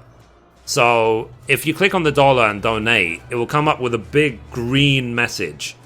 It's highlighted in green. It's really, really obvious. Like, someone donated $5 yesterday, then I will see it. Like, and everyone will see it. And I do have a pop-up. I do have a stream tick link, which I maintained from before from Twitch. So if you donate through stream tip, then it will pop up in the middle of the screen as well. So that hasn't changed. That doesn't require Twitch. So it's up to you. If you donate, I'll very much appreciate it. But anyway, so I was saying about the rap. So yeah, so I wrote this song out of boredom. You know, that was it. Out of crazy boredom.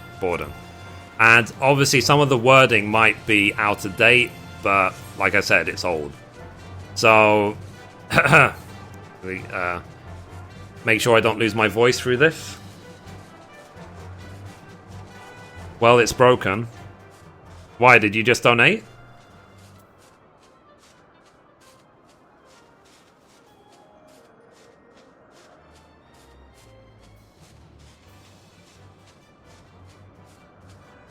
Oh, you did?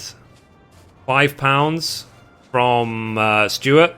It might be because I have the other interface open, which doesn't highlight it. Loving your streams. Thanks for all the help so far with your leveling guides. Oh, thanks, Stuart, for the £5. Very, very much appreciated. Someone else donated $1, but it doesn't say who. Let me close the other interface. Maybe it'll work now. So, yeah, thank you very much for the £5. Who's Curse Inc? Curse is a... Curse actually used to be a guild in World of Warcraft, and they decided to form an actual company. And now it's just a gaming company. That's all it is. They provide... they own like major websites. Like they own MMO Champion, Diablo fans, and all these sort of like really big websites. And they also are a network on YouTube. So Yeah. Sorry about that. Sorry I didn't see it. It must have been because I had the other interface open. Yeah, so I'm partnered with Curse. Because Curse is a gaming platform, it means that they can provide better adverts which are aimed at gamers. That's the point. So, stop stalling, Mithrie, rap. Okay, I hear you. So, yeah, so the rap goes, please don't judge me. Or please do judge me, I don't care. I'm comfortable with my weirdness. So, in Olgridania, born and raised, on the Black Shroud is where I spent most of my days, chilling out, leveling, acting all cool, and shooting some fate mobs outside of the school, when a couple of Garleans, they were up to no good, started summoning Bahamut in my neighborhood. I got in one little fight and Square Enix got scared and said, you're moving to 2.0 in August of next year. Obviously, old. I whistled for a mount, and when it came near, the Chocobo said quit and had a feather in its hair. If anything, I could tell that this mount was rare, but I thought, yo, forget it, you're home to the Mistier. I played Days of the Beater about 7 or 8, and I said to the Chocky, go home, some year later. Looked at my kingdom, I was finally there, to sit on my throne as a Makote of A Realm Reborn, yeah. Yep, that's Mithrie rapping. What else can I do? I can't do opera singing, so I'm not even going to pretend like I can. So you to go donate, that, or you can press the dollar symbol. Yep, thank you, Ryan.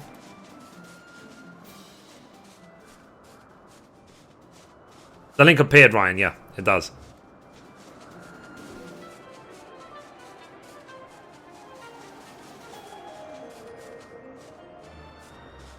Give me 5 gil to stop. Word. Yeah.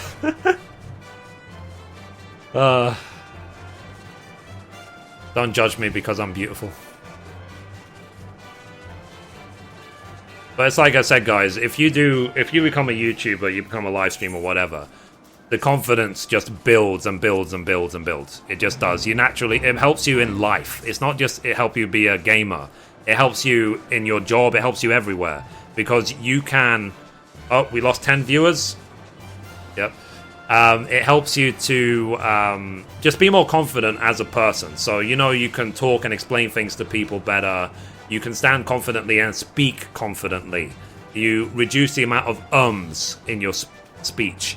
And I do sometimes say ums, like very, very rarely.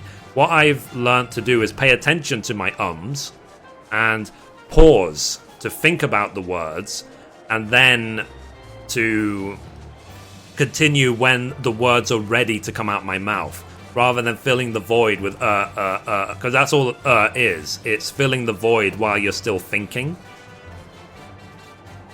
So because, like I said, I've been doing it YouTube now for 2 years, it's easier for me to find the words I need to finish sentences without having to say so much. And if I still need thinking time, I just pause. Simple as that. Okay, we're done in Sea of Clouds, so let's go to the Churning Mists.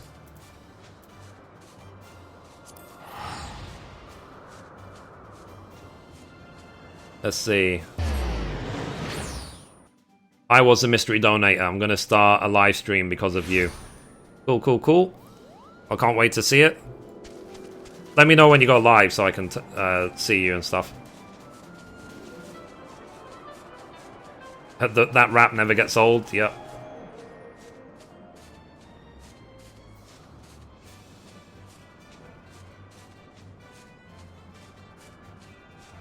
Yeah. But the thing is as well, guys, like, when you do YouTube and whatever and so on, do it for you. Don't think about it in terms of... Because some people, for example, have said to me, there's no point doing videos about Final Fantasy XIV because there's already you, there's already Mr. Happy, there's already Midtag, the market's taken, let's say. That is not a reason not to do it. 100% not. Like, you should do it anyway. Because people watch our content, not only for the content, but for our opinion of the content. And opinions are unique to the person. That's only you can give your opinion, if that makes sense. So just because there are other people making videos, you should make them as well because you want to make them, not because don't worry about other people.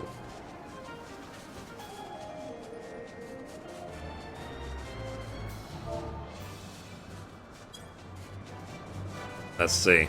That's the thing. It's like, do it for you. That's all. That's the main advice, is do it for you. And as well, guys, it's what I said at the beginning. It's like, do not expect to get tons of viewers overnight. Like, I'm now at a case, I'm getting about 10,000 views a day. That's after doing this consistently for 2 years. You know, I like, my first month of making videos on YouTube, I was making them relentlessly. I was releasing videos so fast. And in my entire first month, after I had released like 20, 30 plus videos, I got 4,000 views. Whereas now, I get 10,000 views per day. So it does grow, but it takes a long time to build your audience. But it then starts to kind of snowball. It goes quicker and quicker and quicker and quicker. So what used to be a month before might happen in a week. And then what happens in a week will happen in a day, and so on.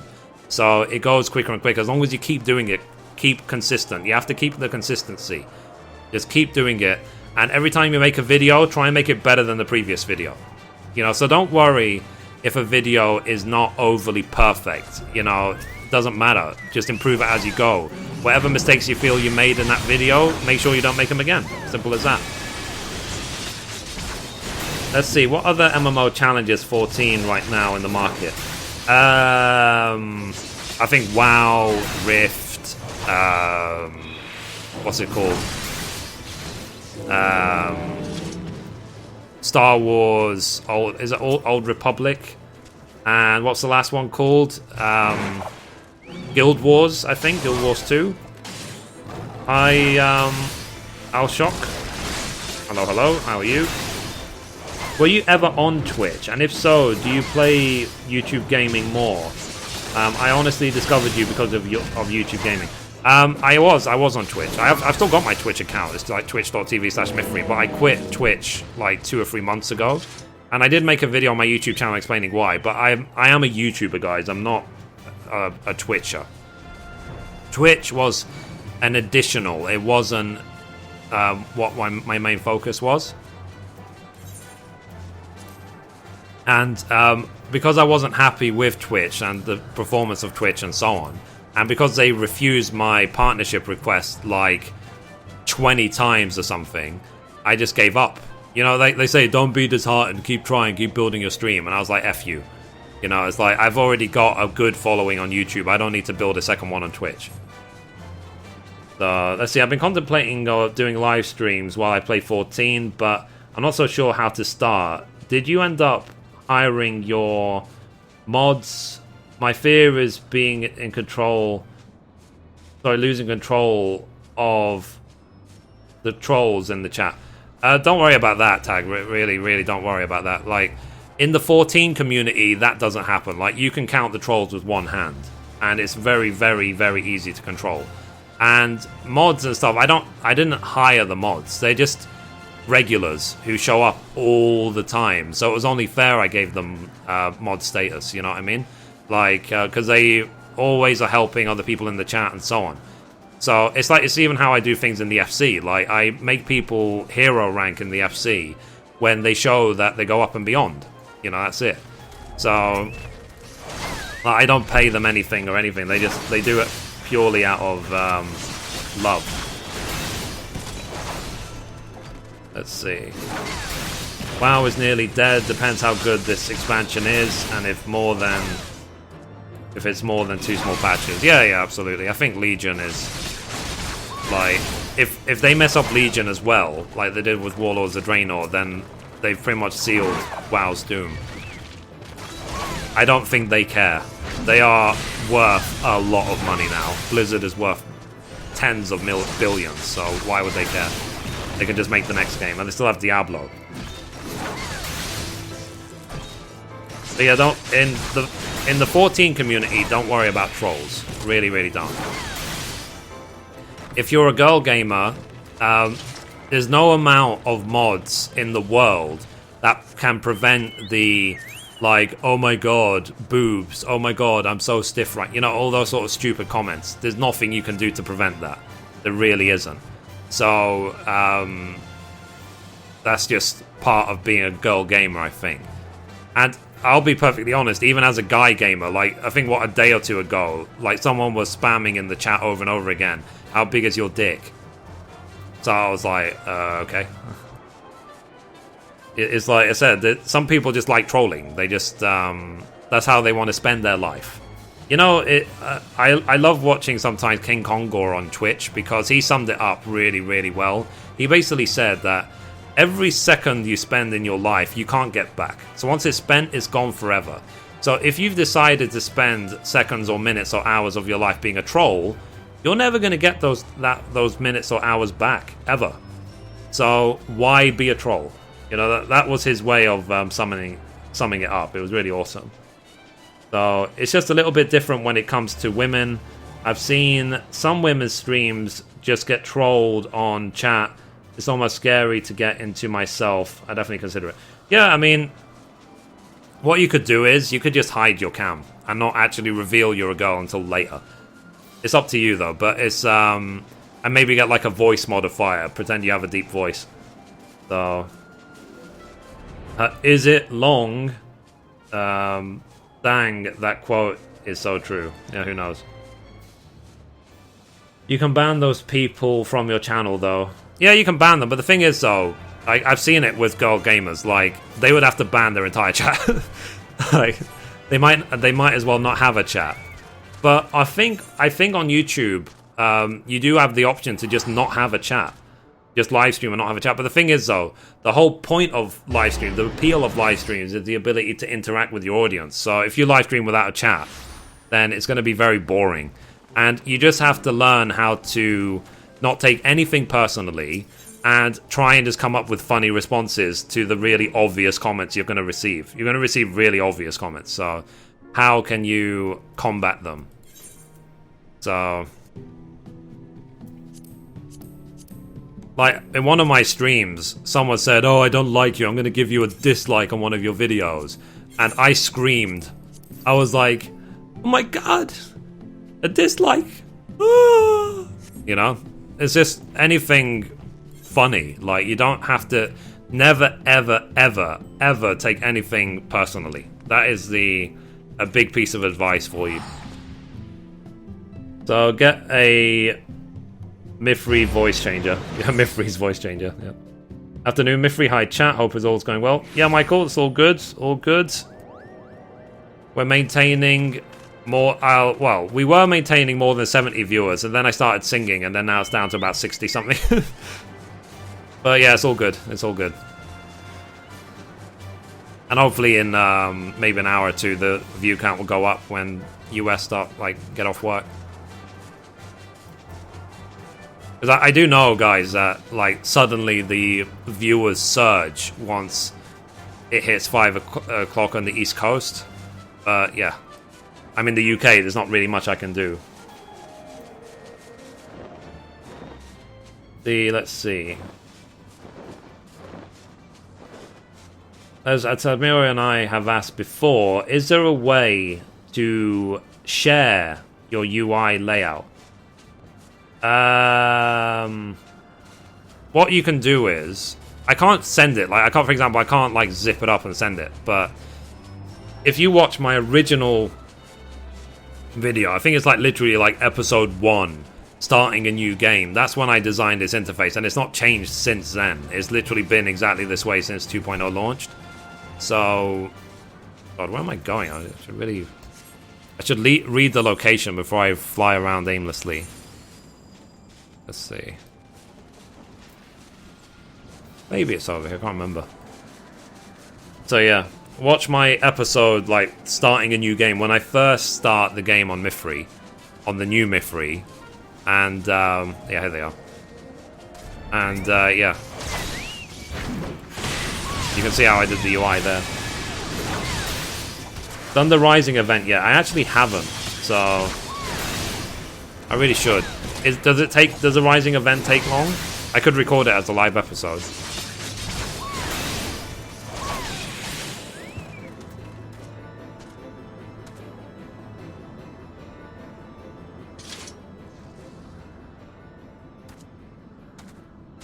I like that. I refreshed the stream and I'm back in 3 seconds later. You know, there isn't some 30-second uninterruptible advert that stopped me getting back in or anything like that. But yeah, if you live stream tag, let me know. I'll come and hang out if I can. If I'm not at work or asleep.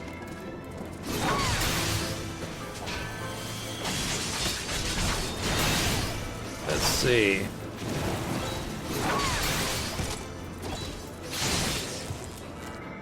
See, it's quick, one fate, some running around, and a neat finish.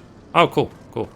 I'll do that then. So once I finish my builds, these Centaurio Seal builds, then I'll do it. Okay, so Azizla, Gravani, and Hinterlands.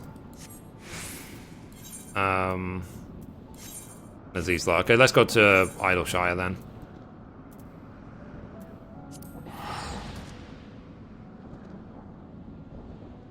I think the Rising event is better this year with the special room stuff. Oh, cool.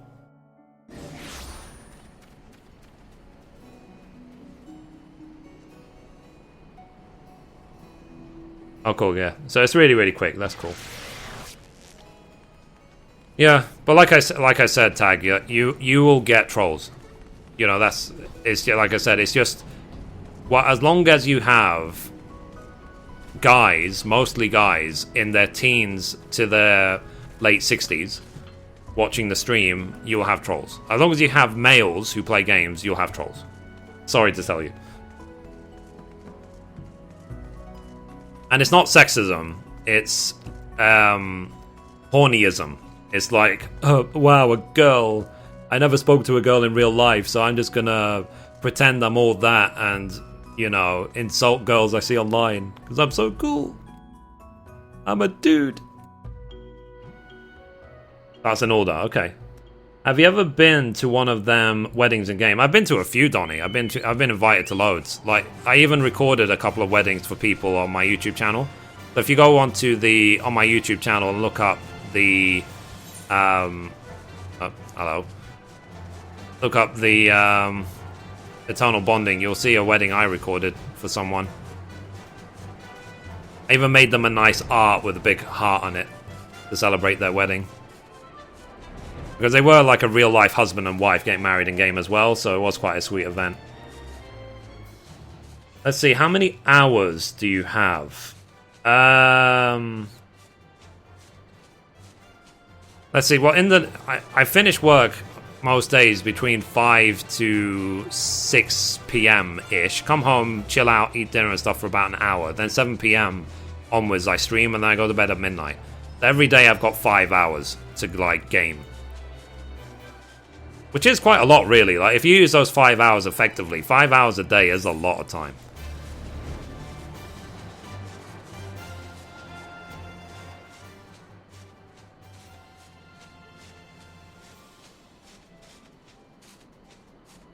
Okay. Hold on a second, guys.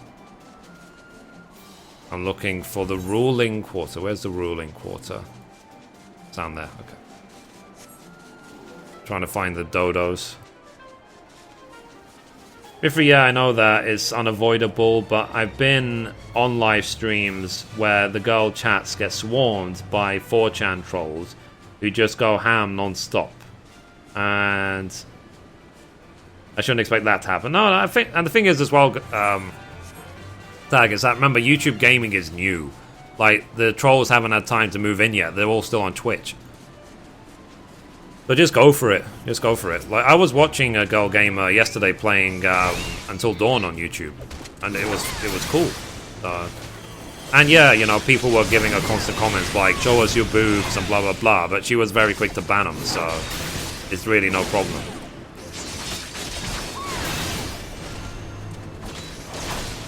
Let's see.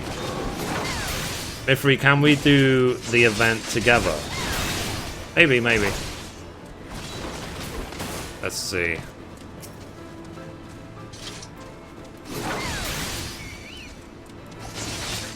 Mithrie, how come you have multiple characters as opposed to leveling multiple classes on the same character? I've leveled everything on this character in terms of crafting and gathering. So the reason I made my ults is so that when they announced the like the desynth system and the specialist system, and they said you can't be master of everything on one character anymore, I was like, fine, I'm going to make 3 characters then, so I can be master of it on everything. And on Mithrie, I will eventually be 60 everything, so it's because I level too much. I play the game too much. That's why. So it's not a case like I didn't abandon Mithrie to make ults. Like, Mithrie had been 50 everything for a very, very, very long time by the time I made any of my ults. But it was actually a change of pace. Oh, actually, I was thinking of starting my channel on Twitch, since it seems much easier than YouTube gaming. It's up to you, Tag, but I personally don't like Twitch. It's slow, it's crap, the chat doesn't work, and so on. Fine, it's got an established community, but that's not good enough for me. And I'm a YouTuber, so like being able to automatically back up my streams straight onto the YouTube channel is a wonderful thing for me. So, let's see. But it's 100% it's up to you. But if it was down, you know, if you ask my opinion, which is better, YouTube gaming or Twitch, my obvious answer is YouTube gaming. It always has been, even before YouTube gaming was announced. Square betrays us with desynth and specialisms. Yep. Any tips, Mithrie, people watching for leveling fast? Well, it depends on the class. If you're a tank, dungeon run. Just keep spamming dungeons because your queues will be really short. If you're a healer, same thing. If you're DPS, then fake grind while in dungeon queue. That's the general advice. When it comes to crafting and gathering, do the Grand Company turn-ins every day. And that will get your crafters and gatherers leveled really fast. Okay, what am I doing? Let's see. I need to go to Alpha Quadrant. I'm in Alpha Quadrant. I need to look for a Clockwork Engineer. God, where are the Clockwork Engineers? At least I can fly around.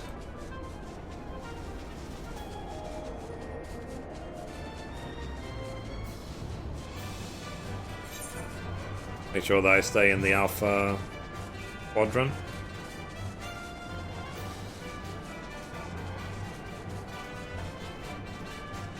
Mithrie, will you do another combat class? I will, yeah. I'll level up Warrior next. But there's a few things I want to finish on here first. Like, I still need to... I'll probably do it this weekend. I still need to do Bismarck and Ravana Extreme. Okay, here they are. But there's a few things I said I want to finish before I spend my time ult leveling. And there's other games I want to play, I'll be perfectly honest about it. Like, as long as I'm 60 everything before the next expansion... I mean, for me, that's the deadline, is get it all done before the next expansion. And we'll see when 3.1 comes out and do the new story and stuff as well. But like I said, it's an MMO, guys. Like, it's play it every day game. It's not a do it all at once and have nothing to do game, if that makes sense. Okay, so I now need to find Lycidas.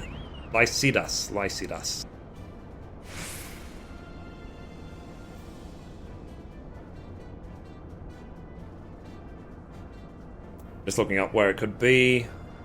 Okay, 36.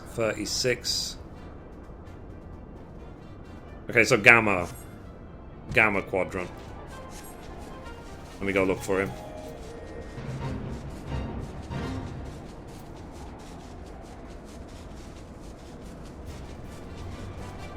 When is YouTube Gaming fully out? It's fully out now. It came out yesterday.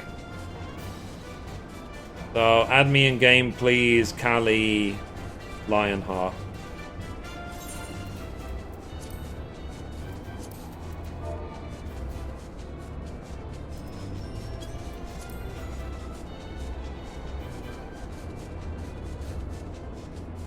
I don't see ya.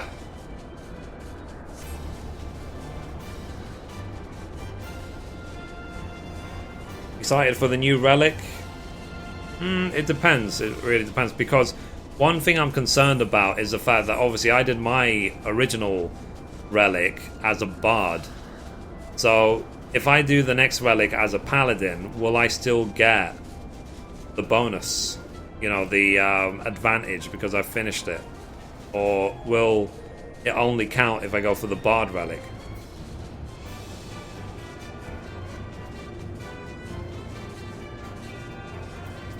And I have too many other things to do right now than think about, you know, quickly grinding the relic on Paladin.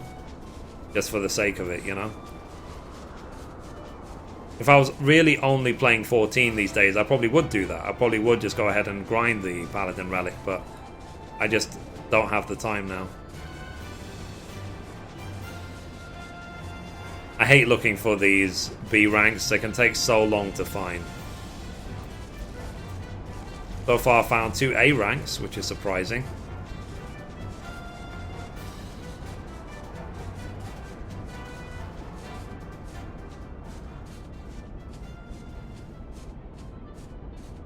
I guess because it's UK.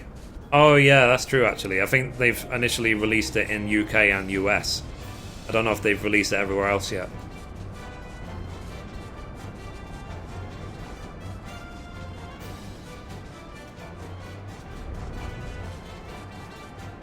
What's down here? Will I find Lyricus, whatever it's called?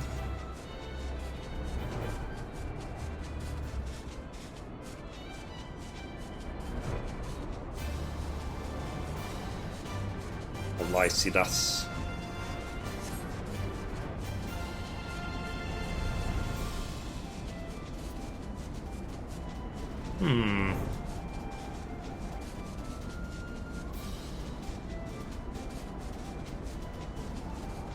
Let's see. Yeah, I'm on Targatanis server.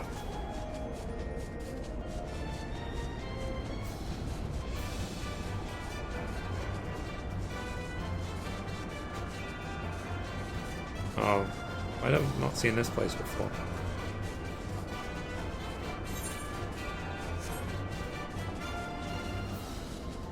I just wonder how the next main scenario is going to pan out. For like 3.1 onwards, how the story is going to continue.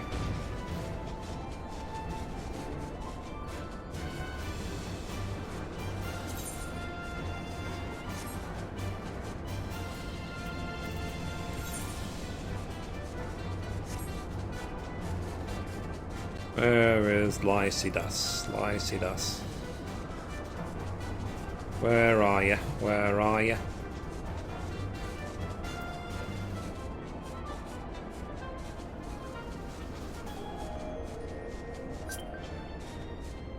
Ah, there we go.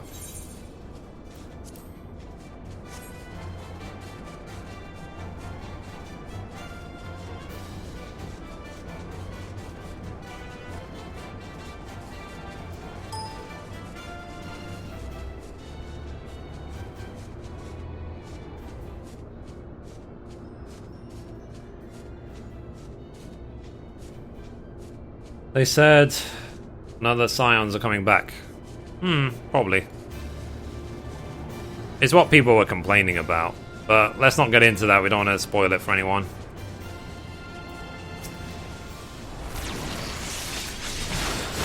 I guess while other people are killing it, we might as well kill it.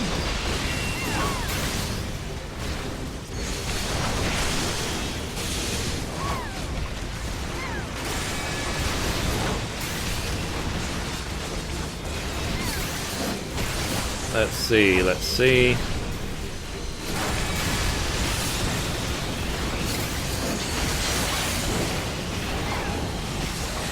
Let's see, are the controls awkward on the PlayStation 4? Thing you're playing but don't want it to be an effort.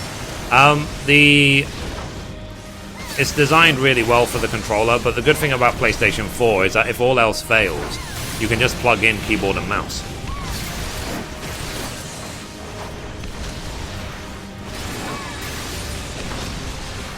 A lot of friend requests today. How many spaces have I got? Because I deleted a few people recently. That's it, so now my friend list is full. So sorry if anyone else tries to add me as friend, it's full.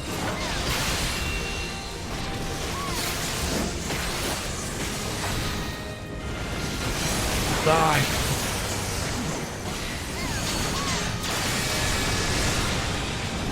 I remember when they were talking about how you know, do video games fuel rage and cause violent behavior? And there's some other people who say, actually, no, it actually cures violent behavior because it's a way of releasing your blood rage.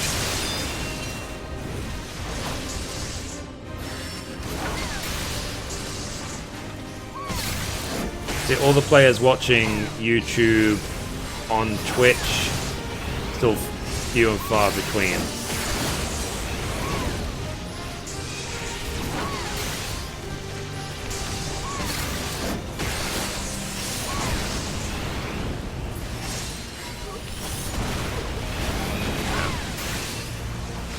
Just didn't want that guy spamming me forever while I'm doing this guy.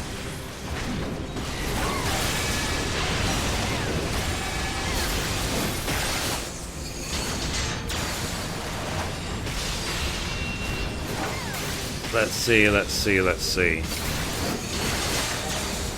How's that, guys? I will do the live stream as often as I possibly can.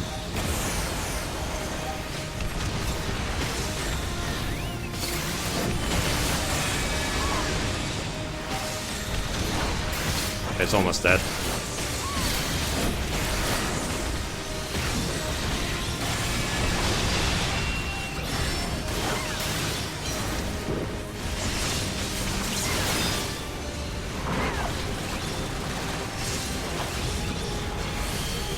And come on. Boom, dead. Oh, not bad. Got 40 seals, 30 poetics, 10 lore. Why not? Why not?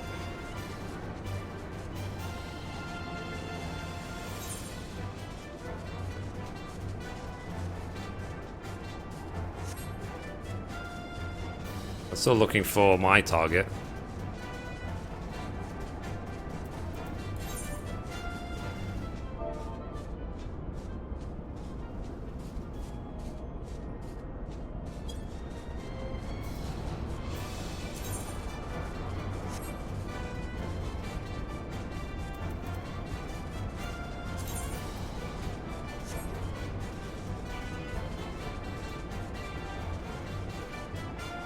I want my B rank.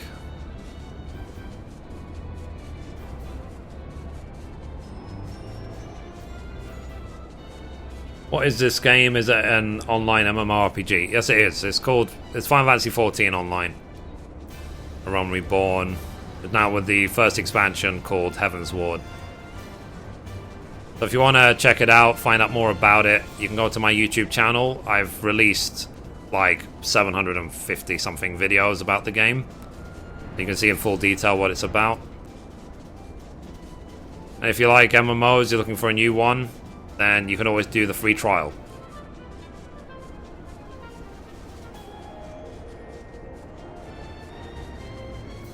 Okay, let's see, let's see.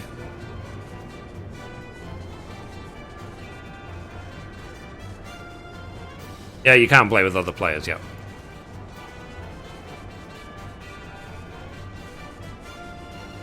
Okay, guys, really liking YouTube gaming. It's great for info.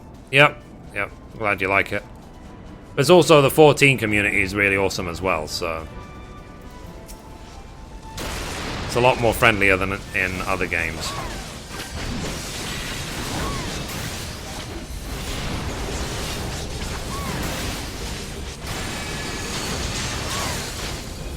Let's see, let's see. Looking forward to the new airship features? Yeah, I am, to be honest, because... Oops. My chocolate died straight away. Like, we have a level 50 airship already, like, we're just waiting.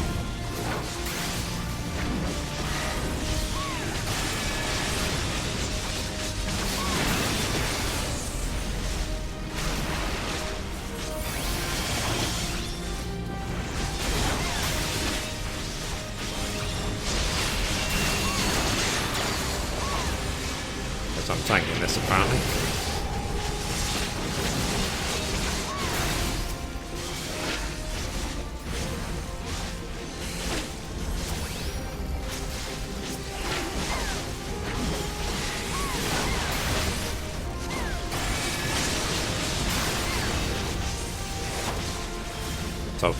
let's hope that they heal me up.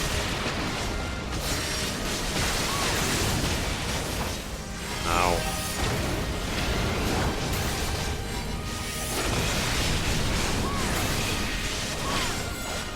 I'm gonna buy heals.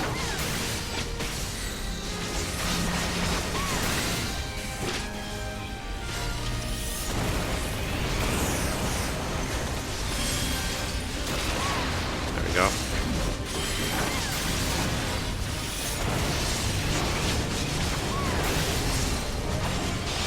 Need more heals. Heal me.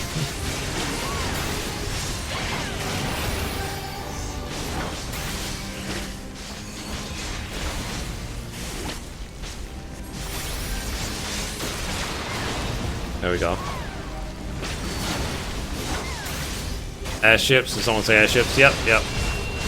Like, at the moment, 3 companies, which are basically guilds in the game, can have up to 4. I think you get the 4th by unlocking and doing, like, Sector 16 or something like that.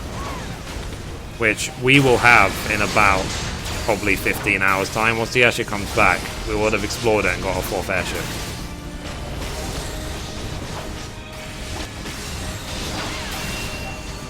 Heal. Heal me.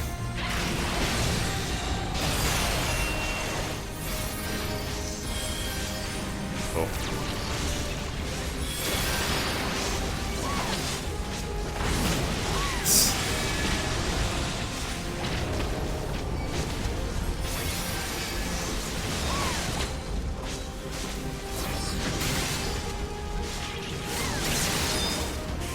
Will I live? I doubt it.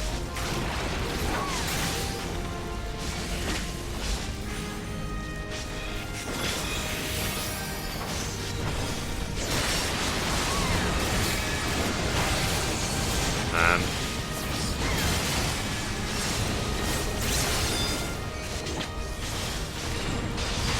Heal me.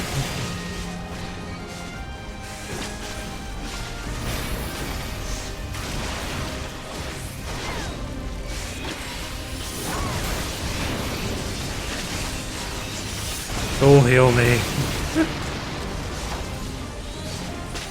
It's really, like, nerve-wracking when you're doing an A rank with, like, 4 people.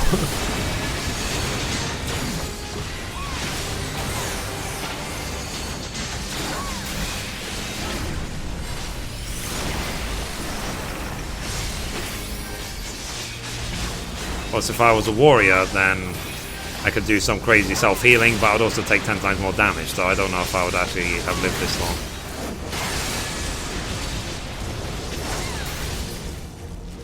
Ah, they got it. Cool.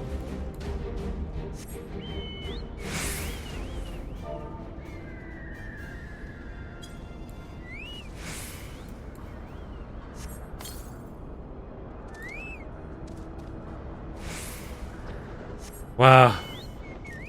So we live. So, yep, you got it, we got it.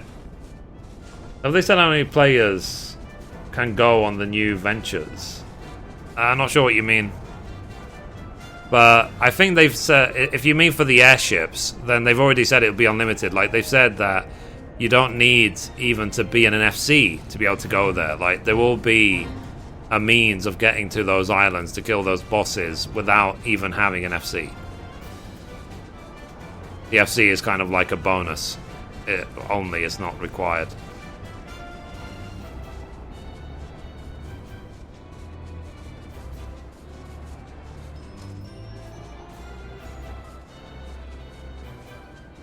Where is this guy? If all else fails, I'll have to look at another quadrant for him. Yeah, let's go look at another quadrant.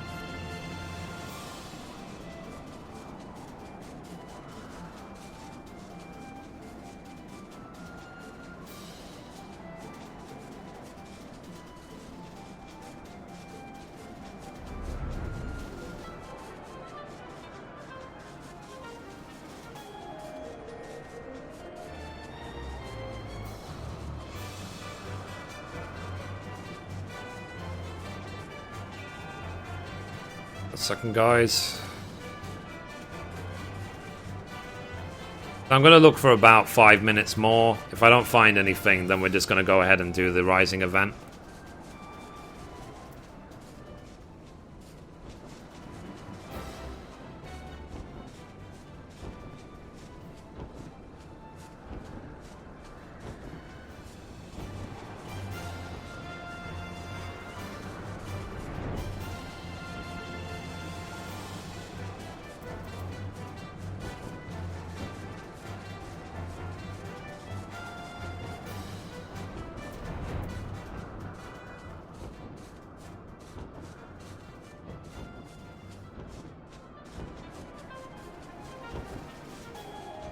Cool. Need to find this guy. Where is he?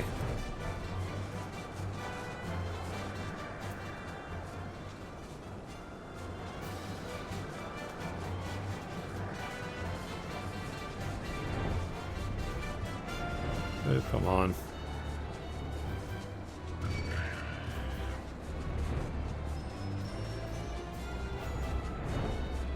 Apparently the FC is going to advance the the house.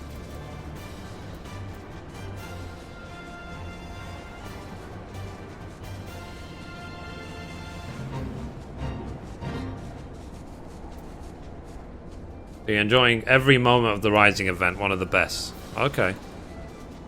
I should really go do it then, shouldn't I?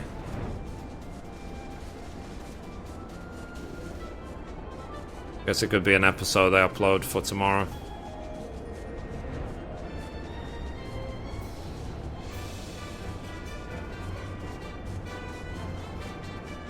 Okay, so we're not likely... It doesn't seem like we're likely going to find this Lycidas, so let's not waste any more time with it.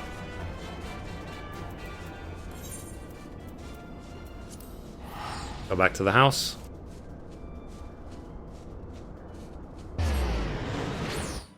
Is there a Buster Sword, or Zodiac Spear, or maybe some Beatrix? No, but there is the Cloud outfit. Let me equip that now, actually, if I still have it on me. I've got it on me. It's in my, I think, armor retainer or something. But they do have glamours from other games.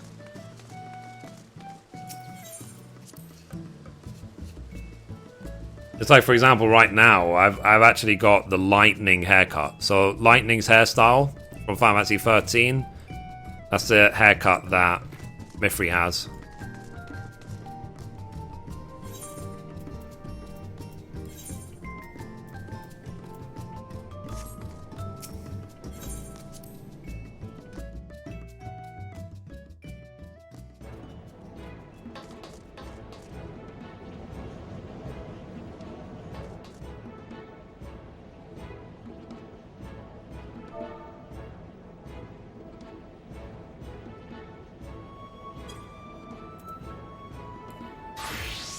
Let's see. Can you build an FC airship by yourself? No, you need at least 4 in the party to advance it. So you could technically build it by yourself, but unless you have 4 crafters in the room when you want to advance it, then it won't let you.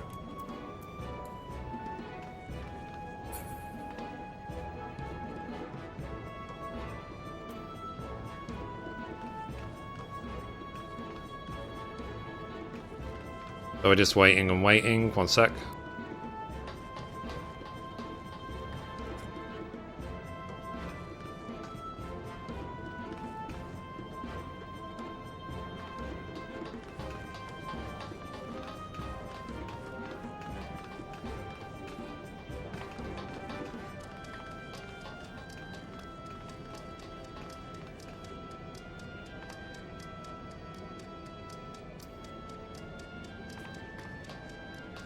Here we go.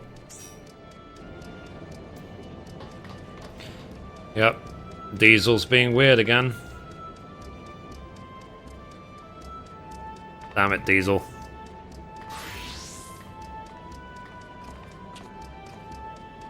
Here we go.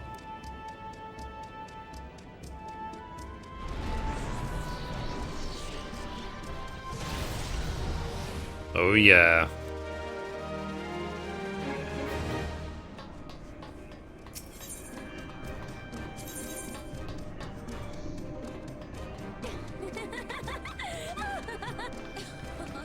So now we need to make the door, apparently.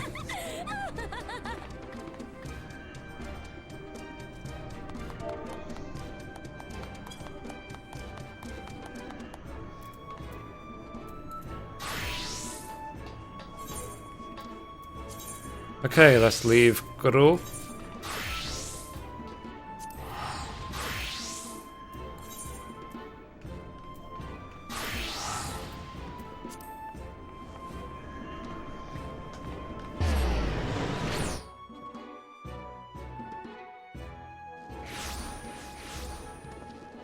The house have so many stuff. Yeah, they really do. They really do.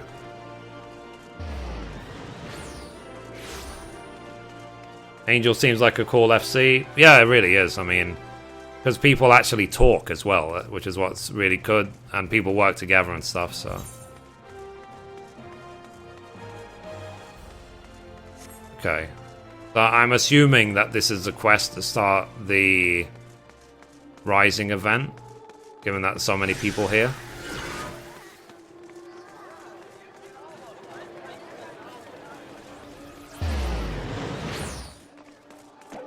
I'm assuming this is the event, so shall we...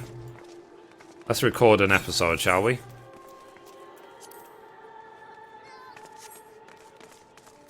You can hear answers playing in the background.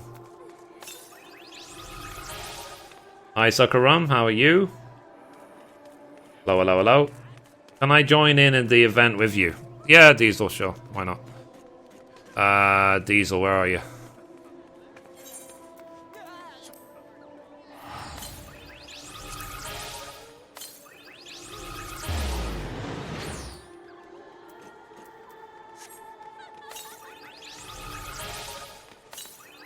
Here he is.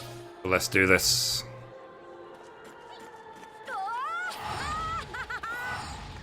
Okay, so let's do this. So it's going to be difficult to record this with so many people around, but I'm going to do a live event as I usually do.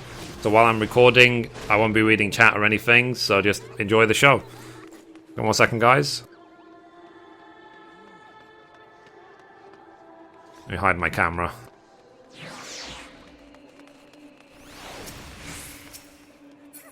So if anyone wants to troll me now and donate like $50,000, please do. That will be a good time. So anyway, recording the Rising event in 3, 2, 1. And we're back for another episode. In this episode, we're going to be doing the seasonal event, The Rising, for 2015. And as always, hello from Mithrie. And tagging along for this event, I'm joined by Diesel, who has renamed himself to Yuko. So we are right here at X10Y10 in Uldar Steppes of Nold. We need to talk to Nonora to do the event. So this, you can see special card on this Final Fantasy XIV card. It's because this is the celebration for 2 years of Final Fantasy XIV. And we'll get a wind-up Yugiri and a wind-up Iceheart. So we get 2 minions for this, which is really awesome. So an untimely bug infestation has Nonora tearing her hair out. This quest is available for a limited time only. So, your pardon, miss. You are an adventurer, yes? Then I take it you have heard about the bug infestation. No, haven't. No? Well, take it from me, the mere sight of the things would make your skin crawl with horror. No one knows whence they came, no one knows why they have come. Only one thing is certain, the wilds just beyond the city walls are teeming with mechanical monstrosities, and their numbers grow with each passing day.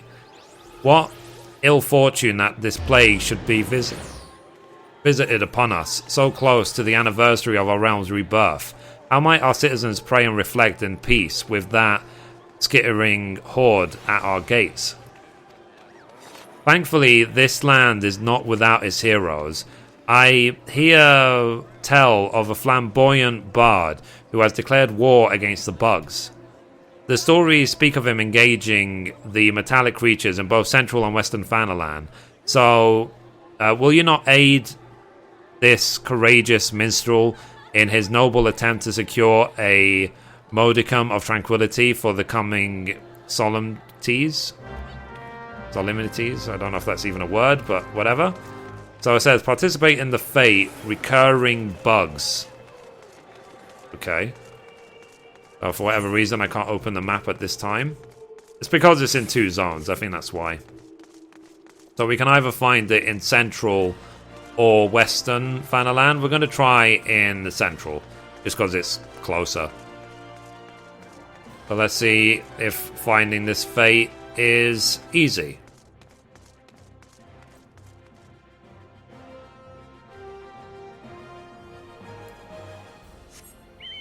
Okay, so where is this fate? Where is this fate? See, surviving rats. So we want whatever the event is called, reoccurring bugs. So what I'll do is, okay, it's not that one, it's not that one. I need to just pay attention to the map. So once I find the fate, reoccurring bugs, and we're ready to participate, then we will continue.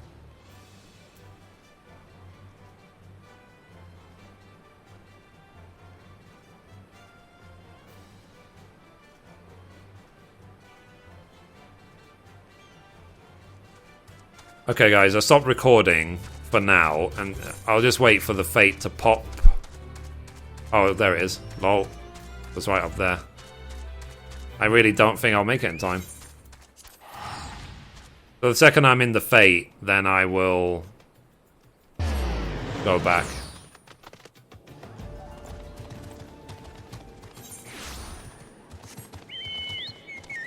Let me hide my cam again so I can record.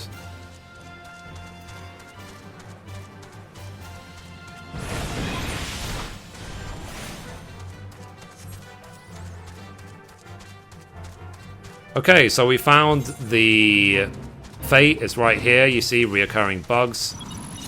So let's try and get credit for this while it's still up. Oh, the mob's here at level 7. Let's flash everything, try and get as much threat as we can.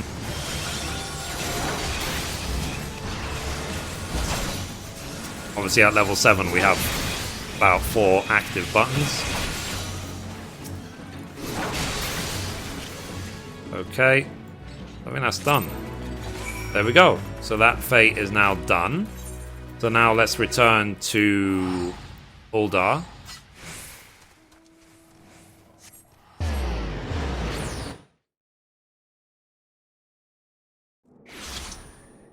Okay, so what's the quickest way? I think the quickest way to get back to where we were is literally to just sprint. There isn't any Aetherites here. So it really didn't take long to find the fate. I was looking for about 20 seconds. So that was convenient. So let's see what the next part of the quest is.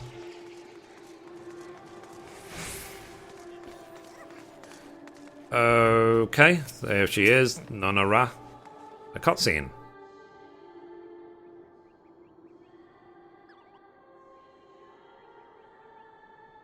So, you sent those bugs skittering, have you? 12 be praised, the celebrations are saved. Alas, no, my dear, we are not free of the pests yet.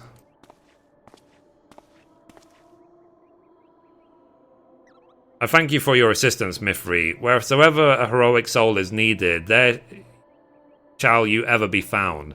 I could ask for no stouter ally. Our victory is, however, but a fleeting one. No matter how many of these bugs we put down, there will always be more to take their place. There seems to be hundreds of them, if not thousands, and more arrive by the day.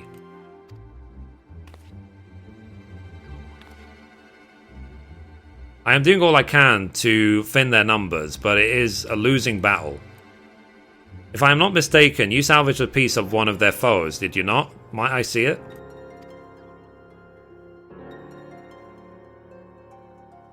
Curious. 'Tis faint, but I do believe this scrap of metal is humming. Mayhap not humming exactly. The sound has a most distinctive timbre. As a citizen of Uldar, would you happen to know of any professional musicians with whom we might consult? They need not be local in origin, merely local in whereabouts.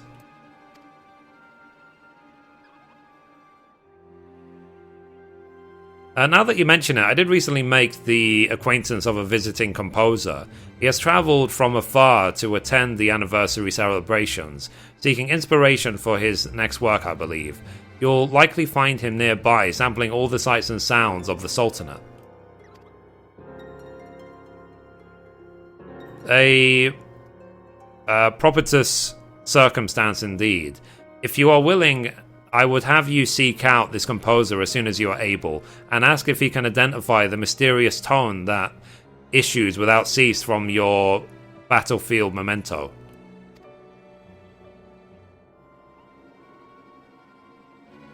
We stand at an impasse, and any new sight into our predicament would be most welcome. It is perhaps fortunate that the anniversary celebrations have drawn such a large and varied crowd. Surely within the mind of one of those myriad visitors can be found the solution to our problem. Pray begin your inquiries forthwith. Oakley dokley. Cool. So let's... Wow. So we have to probably talk to a bunch of people to find who we're looking for. Or the Wandering Composer's right there. Lol. So, what do you make of these dancing lovelies? Not to be prudish, but I can't help feeling the revealing costumes take away from the performance a bit. What's that? You want me to listen to something? Okay, so let's hang over the bug scrap. It says, carefully removed from the wreckage of a mysterious bug. This fragment appears to be made of metal, albeit one that you cannot recognize. So, musical curio, is it? Alright then, I'm game. Let's have a listen to the mysterious sound of yours. There's more than the standard musical hum. There's a definite rhythm to it, a clear melody repeating over and over. And if you look closely, you can see some symbols on it, fading in and out in time to the beat.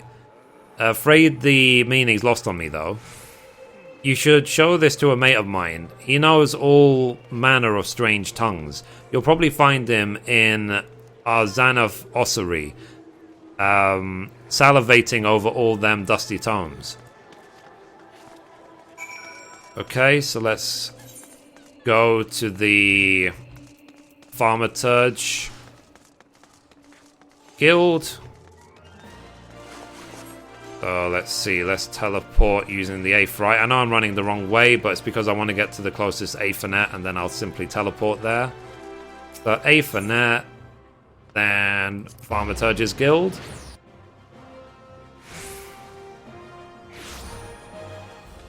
Okay, so let's do this. And what's nice about the seasonal events in Final Fantasy XIV is that they are different every year. So it's not like in WoW where every event is the same every year.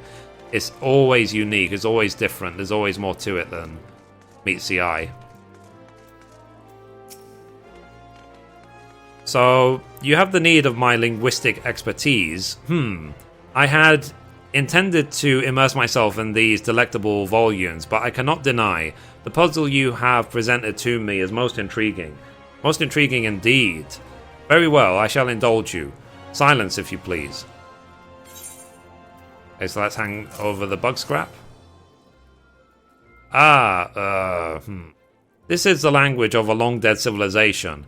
I specialize in living tongues, but I dare say I can decipher some few words.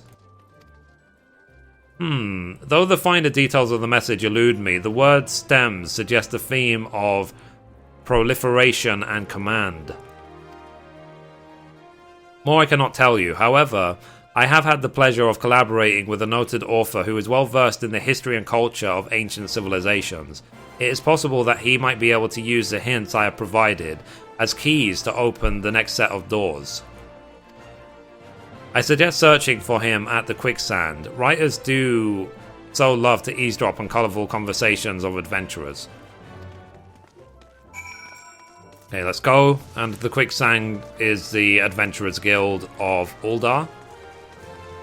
Ah, so you can actually challenge that person to Triple Triad. Interesting.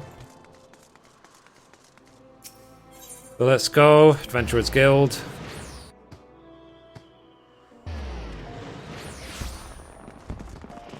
Okay.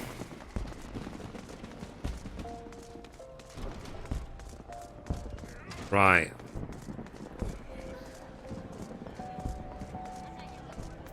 Okay, Wandering Author. Oops.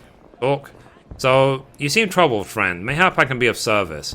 To pen a convincing story, one must first embrace the knowledge of 1,000 times and places. And it is possible that on my wanderings I have stumbled across just the pearl of wisdom you require. So let's hand over the bug scrap. So, proliferation at command, you say? Those words bring to mind a passage I came across while researching ancient Alga. Background reading for a novella I was planning. As I recall, the passage described a mechanism enabling the mass production of mechanical weaponry.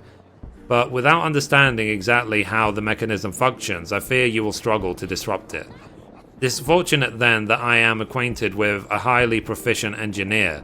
If anyone is capable of proposing a practical solution to your problem, then it is he. The advent of the calamity affected him deeply, so he will almost certainly be here to celebrate the anniversary of the realm's rebirth. And given his professional curiosity, I imagine the mammoths of the Goldsmith Guild will prove an irresistible lure. You might try looking for him there. Okay, so let's go to the Goldsmith Guild. So again, we can use the Aethernet to teleport right there. Okay, Goldsmith Guild.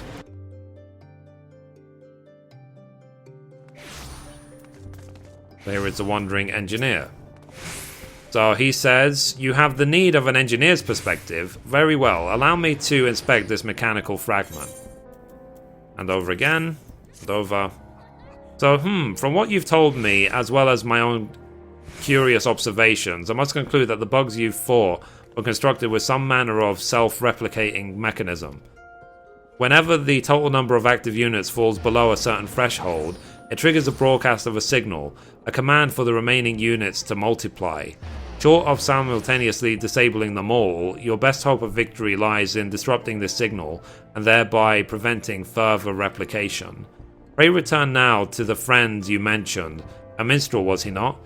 Good. Explain to him that he must, upon the elimination of each bug, play in such a way as to disrupt the signal until the unit's remaining components have been destroyed. I will provide him with a sequence of notes that should achieve the desired interference. Here, I've written down the particulars. Naught remains but to test the results in the field. Okay, so let's go back to the Ruby Road exchange. So let's teleport to the plaza and run from there. So this, like I said, because it's a unique event, I've never seen the story before, so I'm curious to see where it goes. And obviously to get my minions.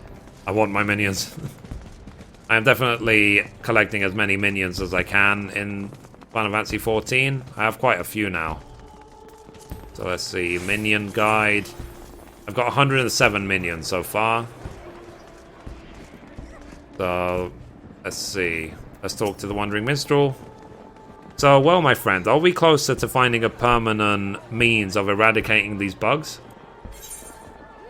Okay, so let's hand over the blue scrap and the engineer's report. The Wandering Engineer's ruminations on the bug scrap he retrieved.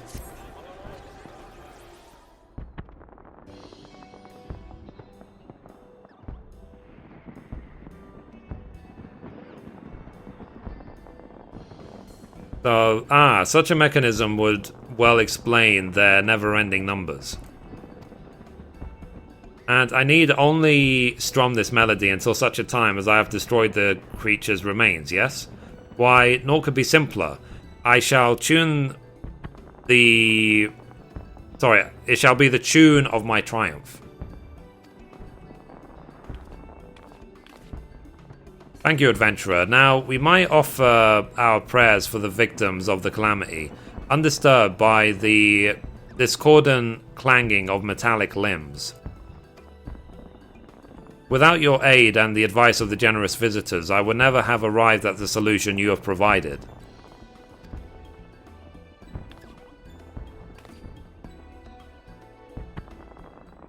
It is incredible what can be accomplished when the wisdom and skill of many are bent towards a common goal. In fact, I am inspired to write a song in their honor. An ode to all the creative souls who bring such color and vibrancy to our world. Might I treat you to the first verse? Praise be to all men of worth, who build proud towers from clods of earth, who grant our fancies form and weight, 1,000 wonders incarnate.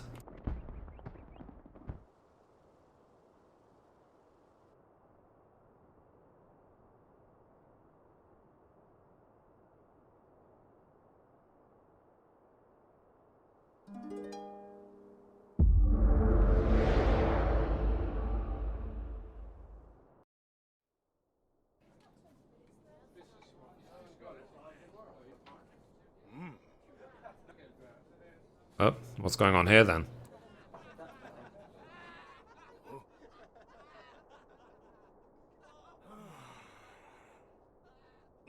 It would be awesome if these are like fan artworks they put into the game.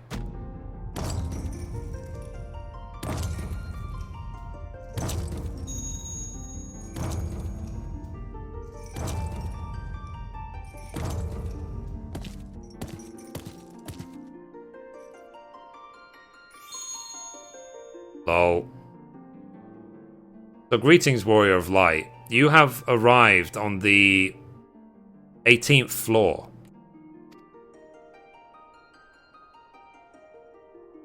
This is a world that exists outside your reality. Could it be a dream? A flight of fancy conjuring by weary mind? Perhaps or perhaps not. This is not the Square Enix studio, is it?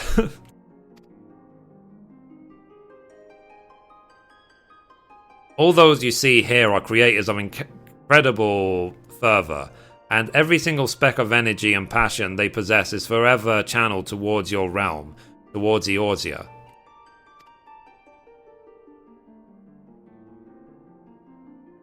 My name is Naoki Yoshida. On behalf of the 18th floor, I bid you welcome. We are overjoyed to have this opportunity to offer you our heartfelt thanks. Yoshida! I told you it was a Square Enix studio.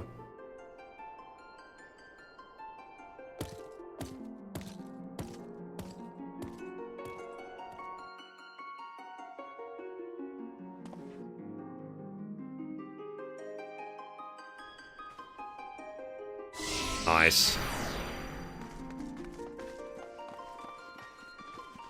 Wow. The 18th floor. Don't ever want to leave. Can we come back here once we leave? That's the only thing I'm worried about. The look. Ah, Soken. On a piano, figures. So this is the Final Fantasy XIV development team, if you don't know. Soken is the sound director of the game. He's basically the one who makes all the music, along with Nobuo Uematsu. And Naoki Yoshida is the producer-director of the game, who saved the game from a miserable demise. Gonde, I don't know who it is, but I'm assuming it's someone important. Moroshi. Let's see.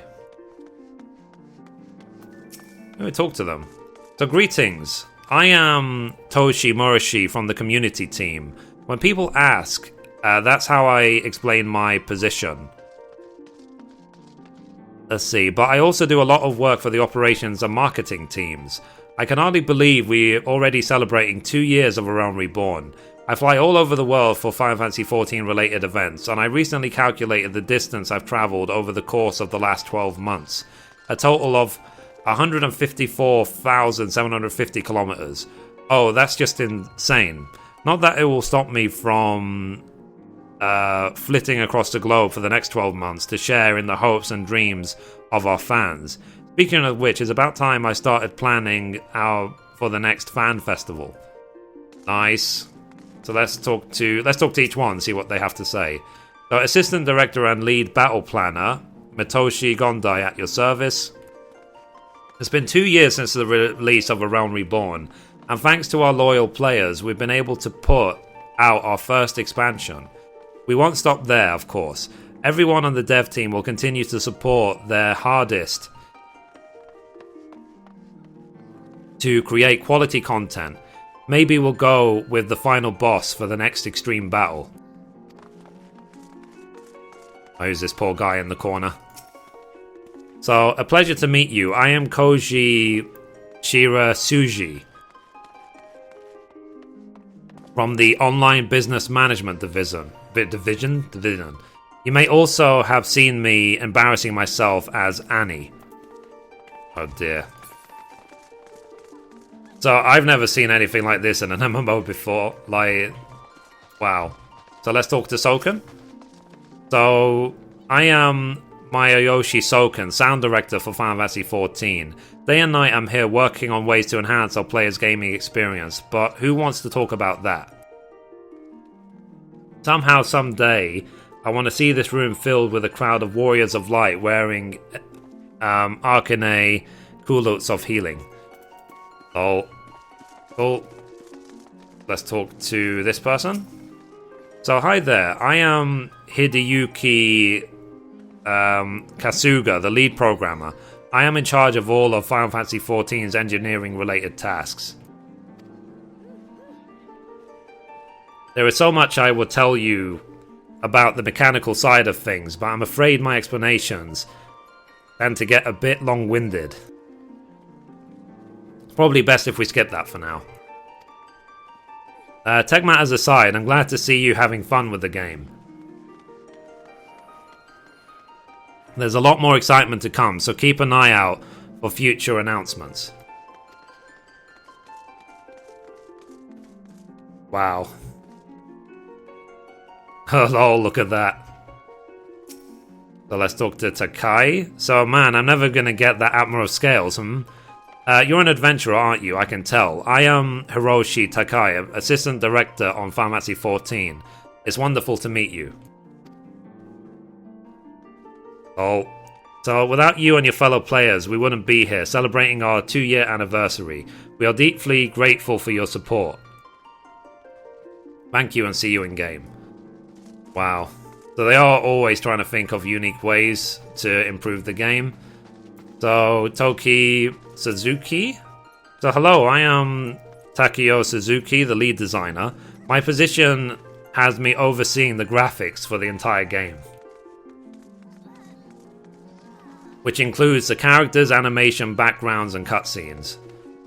Thank you for coming to visit us here on the 18th floor. We love to hear from our players. Your interest and support are always a source of enthusiasm and encouragement.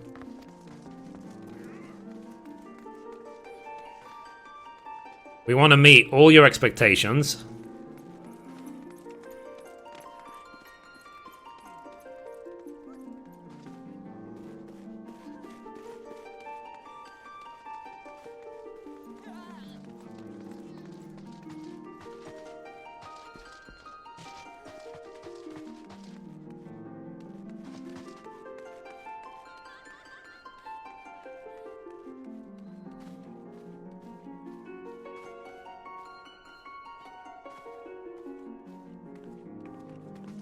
I don't know, guys, I'm just...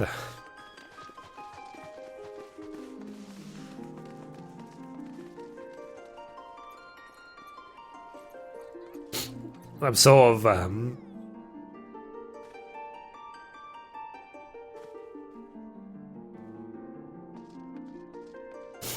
don't know, I'm kind of, like, overwhelmed by how amazing this game is.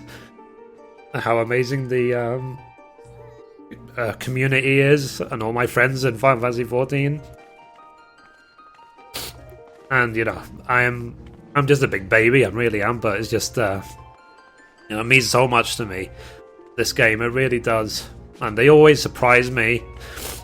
And they always, push the limits. It's just the amount of hard work they put into this game is truly an inspiration. And, people thank me for the content I make for 14.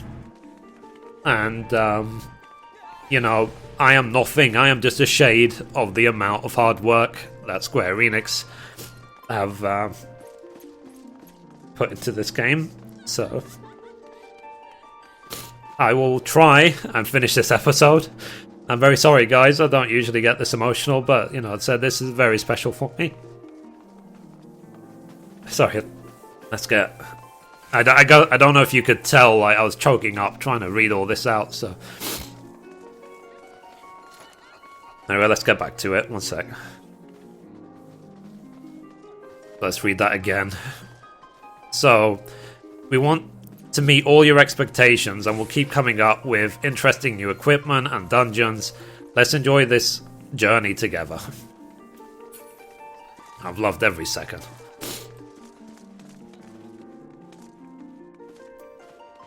Okay, so let's talk to Hiroshi Minagawa. So, greetings, I am Hiroshi Minagawa, the lead UI and web artist. I'm usually in charge of how the interface looks and feels, but this time around, I was also fortunate enough to be involved with the light and shadow adjustments for background maps. As he did for A Realm Reborn, Yoshitawa Anamo created both the logo silhouette and concept art for Heavensward, and he also threw in a bonus piece above and beyond what we asked for. This bonus art can be seen in the collector's edition. The shiny silver illustration is a cool piece and highly recommend you check it out. Thanks for stopping by, and I hope you continue to enjoy the game for a long time to come. Yep. Who else have we spoken to? People. We spoke to a person. Let's talk to this person. So, right, I finished this quest, sent the request for that animation, and implemented the other thing. Now it's time to speak with Soken about the music. Ask Hiroshi when he wants to do Alexander. Whoa. Mithrie, it's you. I am my hero, the main scenario writer. I've been hoping to meet you for the longest time. On the second anniversary of A Realm Reborn, I am thrilled to find you here, enjoying our game.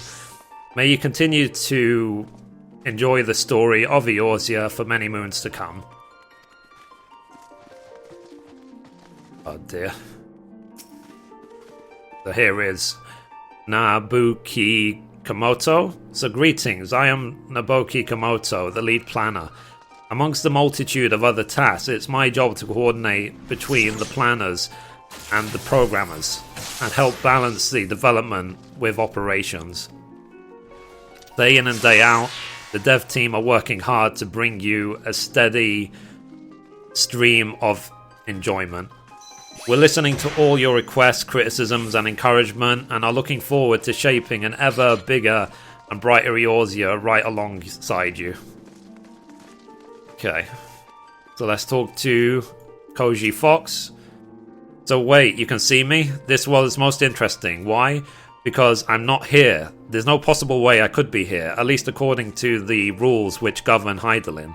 And it was I who helped create those rules. At least I think I did, but here I am. And this is where where is the real me? Any number of theories are possible, I suppose. It could be that the Calamity has somehow split my being in two. Half of the Aether gathering here, the other half elsewhere. The western continent, perhaps. The moon. It could be what you see before you is but a clone, grown in the same laboratorium by the self-same scholars who created those terrible simulacra for Emperor Zand. And it could be that this world is being generated by some ancient Allagan machine, still humming away thousands of years after the fall of their civilization. a virtual representation of the realm within which I truly reside. Or it could be simply that I am a song passed down by Eorzea's bards, so that I have become manifest of a method similar to those, to how primals are summoned by the beast tribes. Or it could be that this is all a dream, and that would be stupid. I'll have to give this future thought. Why did you do this to me, Square Enix? Why? Made me cry in front of, like, the internet. Oh, so is this guy is he a boss in here? So look at these concept art, guys. Wow, look at that. So we really, well, this is obviously a very special episode, so let's just enjoy the what we get to see here. Like, how often, you know, you can only dream of working for such a company. So anything back here? Yep, some random decorations. So let's go, before we talk to Yoshida, let's see if there's any other artwork for us to look at before we go. There's one picture there. Look at that.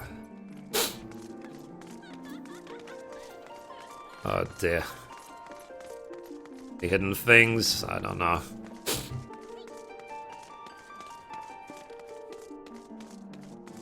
I don't know, guys. This game means so much to me. I just can't explain. It's not the game, it's the people. It's the people mean so much to me. They remind me of that all the time. Let's talk to Yoshida. Yoshida! Why?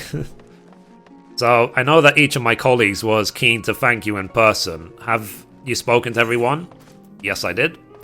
So, would you accompany me for a time then? There is something I want to share with you. Ooh.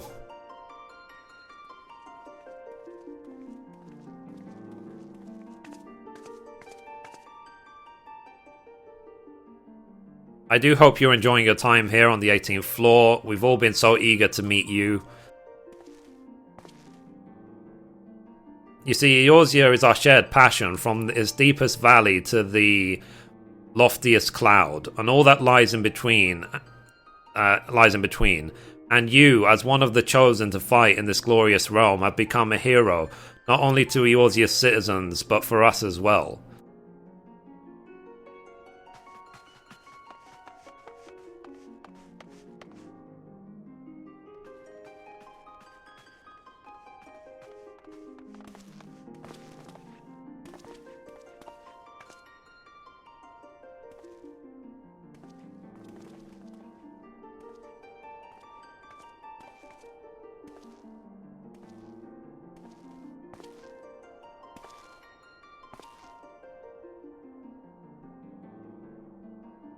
As I am sure you know, our beloved star once faced a ruinous fate.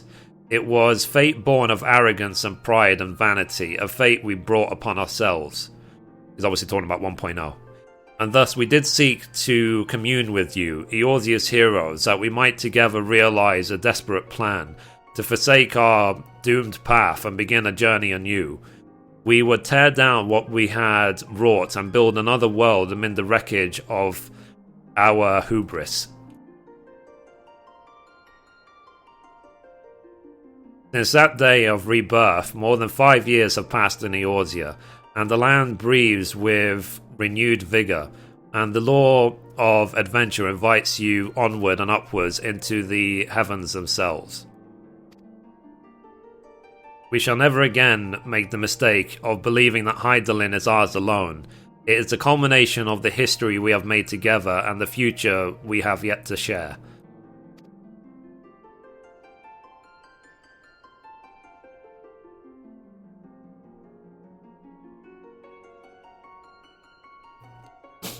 Breathe.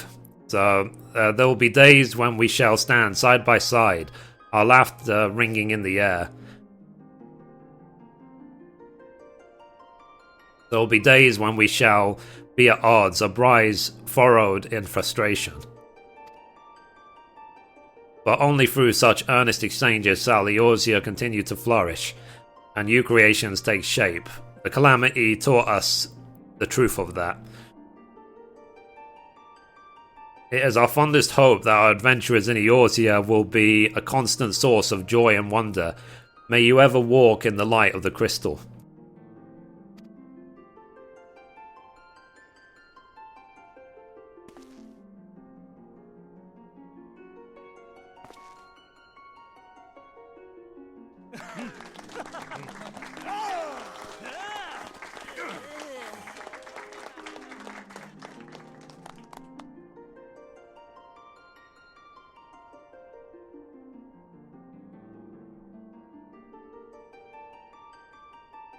So now the time has come for the vision to end, the time for your eyes to open from this waking dream. Even we will be watching over you and your deeds. Guide the realm unto peace and happiness, warrior of light.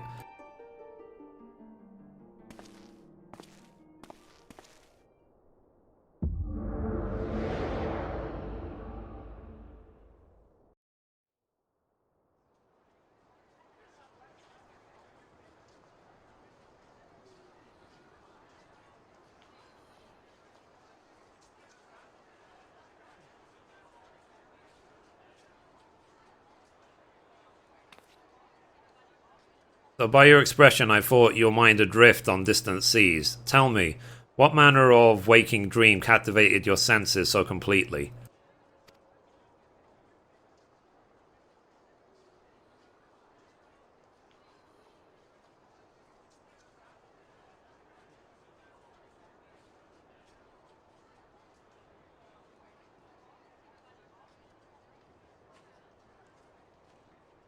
Fascinating. A vision of the world that exists outside of our reality.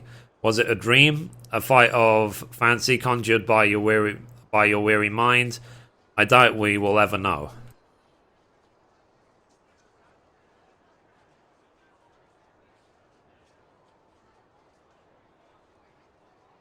I mean to remain in order for the duration of the anniversary celebrations.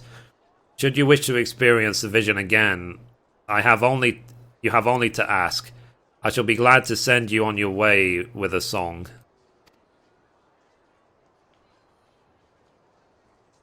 It seems to me that both of you and the characters in your vision share a powerful desire to protect and nurture Eorzea. Mayhap it was that which gave form to the scene you witnessed.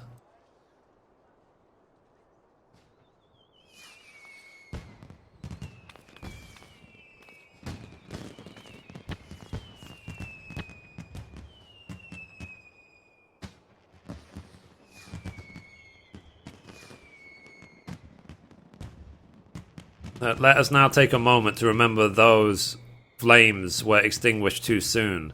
The tragedies of yesterday must not be forgotten, and we must take for granted the gifts of tomorrow. I'm finally starting to understand now. So when they're talking about the calamity and all the lost lives and blah blah blah, they're talking about all of the 1.0 subs that they lost. And they have to tear down the world anew and, you know, hope for a better future. You know, that's... the whole time, that's what they've been talking about.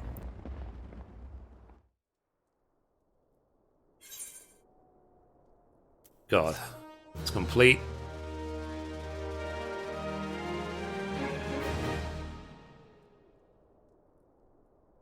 So you have unlocked the concentration minigame. Open the toy chest in any inn room to enjoy this classic pastime. So I got the achievement, a room with a U. Cool. So, wow. So let's learn the minions. Let's take a quick look at them, see what they look like.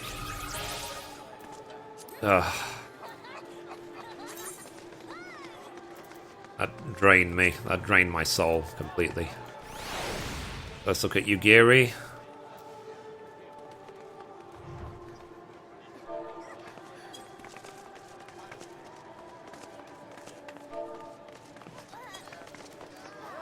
Ah, little Yugiri.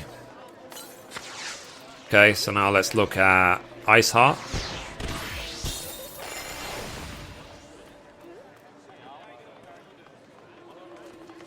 Oops, there she is.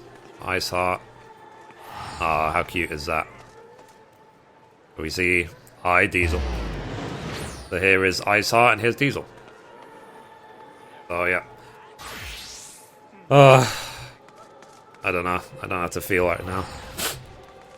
So let's go to the... before we end the episode, let's quickly go to the in-room and let's see that concentration game that they were talking about. That's what I was saying for a long time, guys. Hard work inspires hard work. It's Square Enix's hard work that is part of the inspiration that kept me going on YouTube for so long and making endless content about this game. You know, I can't describe really what this game means to me and the community and the people, how nice everyone is. So anyway, let's look at concentration. Okay, start. I don't know what this game is. Oh, is it one of those? Oh, I see. So you have to try and remember where everything is. Where was it? Here it is. Okay.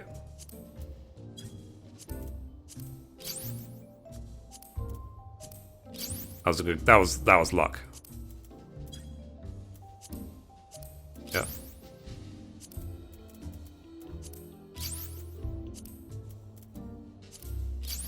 Wow, my short-term memory is surprisingly good. So complete.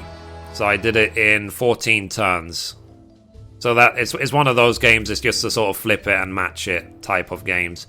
So yeah, I got 14. Very poetic, given that we're playing Final Fantasy XIV. So anyway, guys, that's a first for me. I've other than the beginning of Ori and the Blind Forest, I haven't cried on stream before, and I've never cried in an actual YouTube video before. So I'm sorry about that.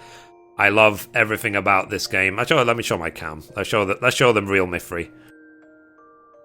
So, I love everything about this game. I love the community. I love the positivity of the community. It is my absolute pleasure to serve this community by doing crafting and gathering guides and stuff like that. And I will keep playing it for as long as I can. And as well, I really want to say thank you to everyone who has been embracing YouTube gaming. Hopefully YouTube gaming is going to be a great success.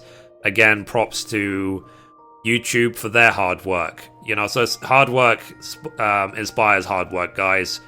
You know, just as evil begets evil, hard work inspires hard work. So please, guys, be that positive force, be the source of happiness for yourself, and then you will inspire other people to do the same. But it has to be about you. Help yourself first, then you can help other people.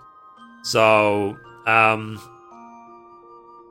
don't know. I don't know what to think right now. I'm very touched. It was quite a gesture. It was quite a unique experience. I've never experienced anything like that in a game before. So I'll be perfectly honest. It's not the first time I've cried to this game before either. But the first time I cried for this game was when the Distant World FC on Masamune server helped me to finish 2.0, and I got to the 2.0 main scenario credits. And I did do a long sort of thank you very much sort of video and stuff like that, and might have shed a tear or two, but because the credits had the song Answers in it, I was never able to upload it because of copyright rules and so on. So anyway, guys, if you like my content, please like, favorite, subscribe. I don't cry every video, don't worry. I try to make them as fun as I can, and I am going to be live streaming a lot more often on YouTube Gaming. Most likely will be 7 PM UK, 2 PM Eastern, or 11 AM PST, so anything for the 5 hours after that, just check the YouTube channel and I'll probably be streaming. And if you have any requests, any suggestions for videos, please let me know in the comments of the videos, or you can email me at mithrie.menifil@gmail.com. You can see that in the About section on my YouTube channel. And, yeah, just thank you, guys. Thank you for all the love, all the support the last 2 years of this game. I guess my YouTube channel is now 2 years old as well. Thank you. I think today we hit 17,000 subs. we're getting 10,000 views a day. My first day live streaming on YouTube Gaming, we had more than 250 viewers, so really thank you guys. Thank you to Naoki Yoshida and the Square Enix team. You know, you've affected my life, you've affected so many lives with not giving up on this game and bringing new life to it, so please, you do what you do, you know, keep doing it, and, you know, only good things will happen, so thank you very much. So, anyway, guys, that's it for this episode. Thank you for watching, and as always, goodbye from me, and goodbye from Mithrie.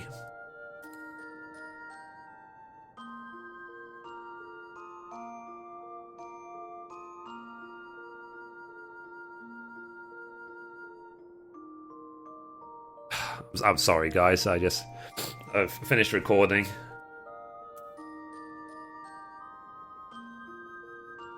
Sorry, I saw so many messages during that episode. I'm very sorry, guys. Because I don't read messages during live streams. $5 donation from Donnie. You are awesome, Mithrie, and we appreciate your hard work. Dry your tears. You're awesome. Thank you, guys. I don't know. It's been a long road, it really has. You know, you don't have to, like, the amount of time and work I put into these videos and so on, it's like, it's an absolute pleasure to do it. So, like, I almost feel guilty making so much from it and so on, but it's just... God, let me read this chat, sorry, so many messages. So that's going to be a unique episode for YouTube.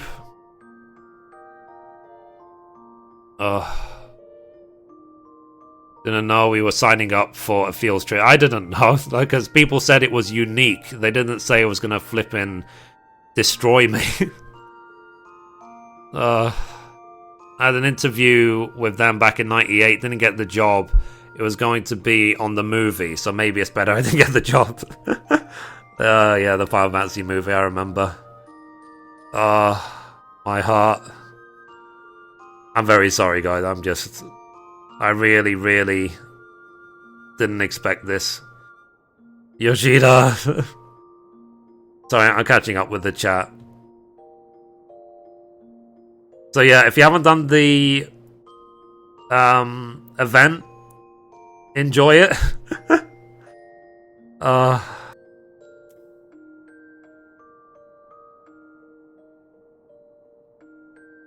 Oh, jeez. Let's see. Oh, by the way, Mithrie, you should talk to the minstrel again after this and go back to talk to Yoshida. He has something else very interesting to say if you talk to him after completing this. Oh, really? Interesting. I'll go do that now then. So there were a few hints for the future content on the 18th floor. I mean, yeah, they keep... The word the moon keeps coming up. So people are saying that the next expansion might be based on the moon. Hello, just watched all of your crafting guides, loved them, so I subbed to you, and I'm happy I did keep doing what you're doing. Thank you, guys. Thank you very much. So, Mithrie, do you think the 12 gods represent the 12 deads in that cutscene? I don't think so, but who knows? Maybe. You never know. So, you are the man. Real men cry, Mithrie. Nicest chat I've ever seen. Let's see. There isn't very many real men anymore. Oh dear. Don't be ashamed of getting emotional, Mithrie. You know, a lot of the rest of us did too. I've enjoyed the event, almost cried myself. Yeah, Mithrie had, like, even Mithrie had that sort of slight tear in her eye. And like someone said, Mithrie, you're not a shadow, you're also an inspiration to everyone. I think Mithrie was the first stream I seen on YouTube. Yeah. 3 hours of light farming. Yeah. What race is Mithrie? I'm a Makote. Next expansion, I guess, 2-ish years away, but Moon would be pretty sweet, absolutely. I want to see Alamigo. Yeah. Shall we go back then and talk to this minstrel and talk to Yoshida again? I mean, it's being recorded. I don't have to put it on the Rising video. It's like people can watch the stream, so the stream will also be a video for the YouTube channel. So let's go back.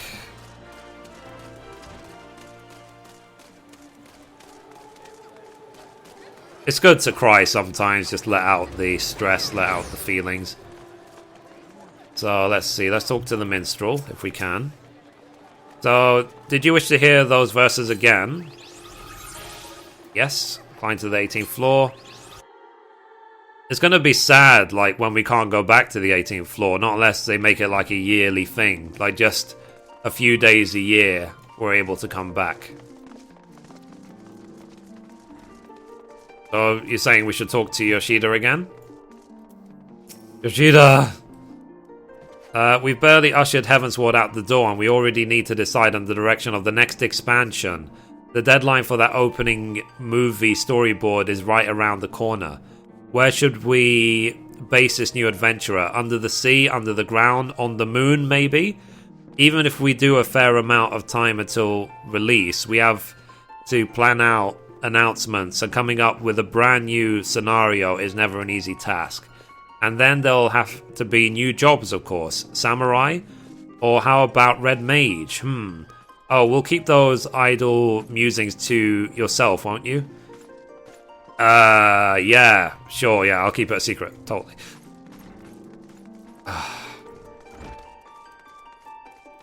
God. Yeah. So as I said again, they mentioned the moon. Let's leave the 18th floor. So the 18th floor is somewhere in Uldar. I wonder actually if... It's a shame it's not like a permanent option here. But I don't know about you guys, but did you ever walk around Uldar and wonder what is up there? Like, what can I do if I go up there to like these tall towers and stuff? So apparently the development team are hidden up there. God.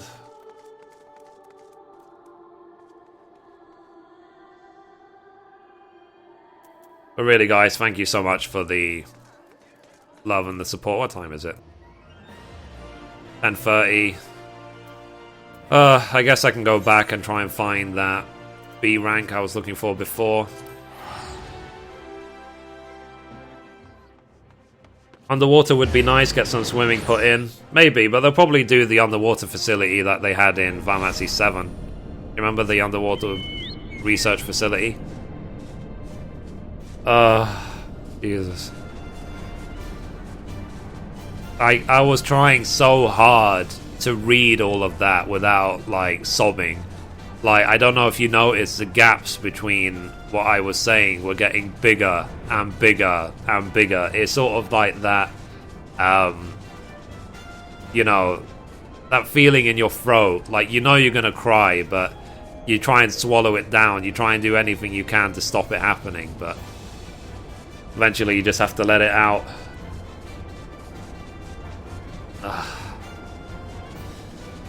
Yoshida! Oh, God. I ask myself that every time I see the tall office building with a few lonely lights burning on the top floors. Yeah, I know, tell me about it.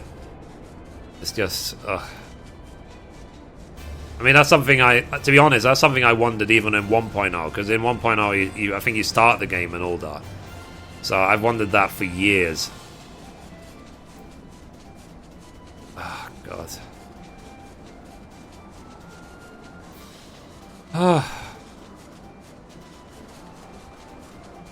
The feels.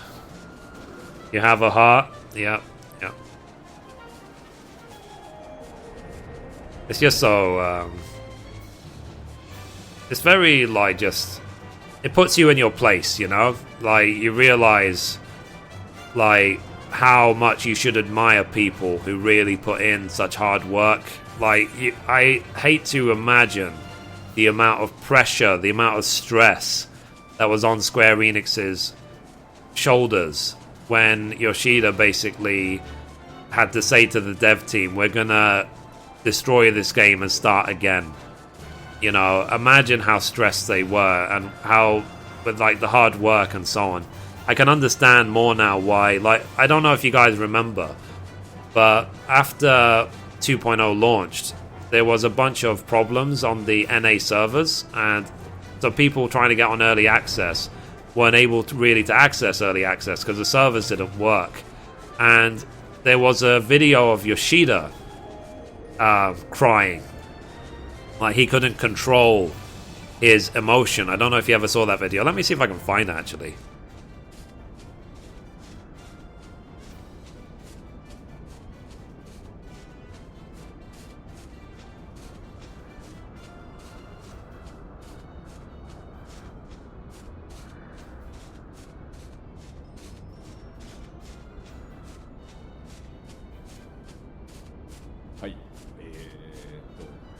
ちょっとやばいっす俺まずご挨拶の前にですね、このアーリーアクセス3日間やってきましたけど、NA、EU の Yeah, so he's talking about early access and how NA and EU servers had problems and stuff. 貴重なアーリーアクセスのプレイの時間を多少ロストしてしまったので、今日この放送全世界に放送されているので、まずその点お詫びさせてください。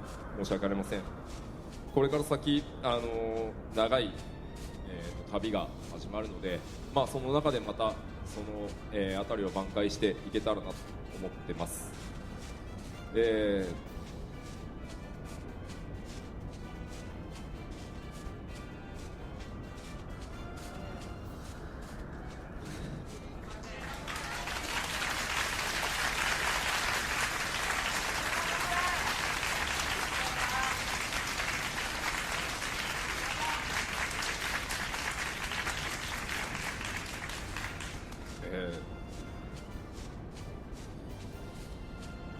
ファイナルファンタジー14を、引き継ぐことになってもうすぐ3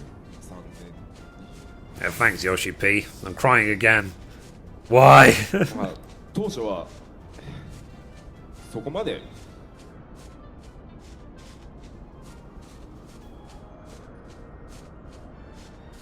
Why does this today have to be a crying day? I guess, you know, it's just you feel the frustration, you feel the amount of work that's gone in to... found him, finally. The amount of hard work that's gone in to serve other people. You don't want to disappoint anyone, so it's very, very hard when things are not going the way you want them to, you know? Like, you put in all that work to serve other people, and, you know, it's very, very... It's a very... The level of frustration when it doesn't work out is just crazy, you know. Very, very hard to deal with sometimes when you really want everyone else to just be as happy as possible.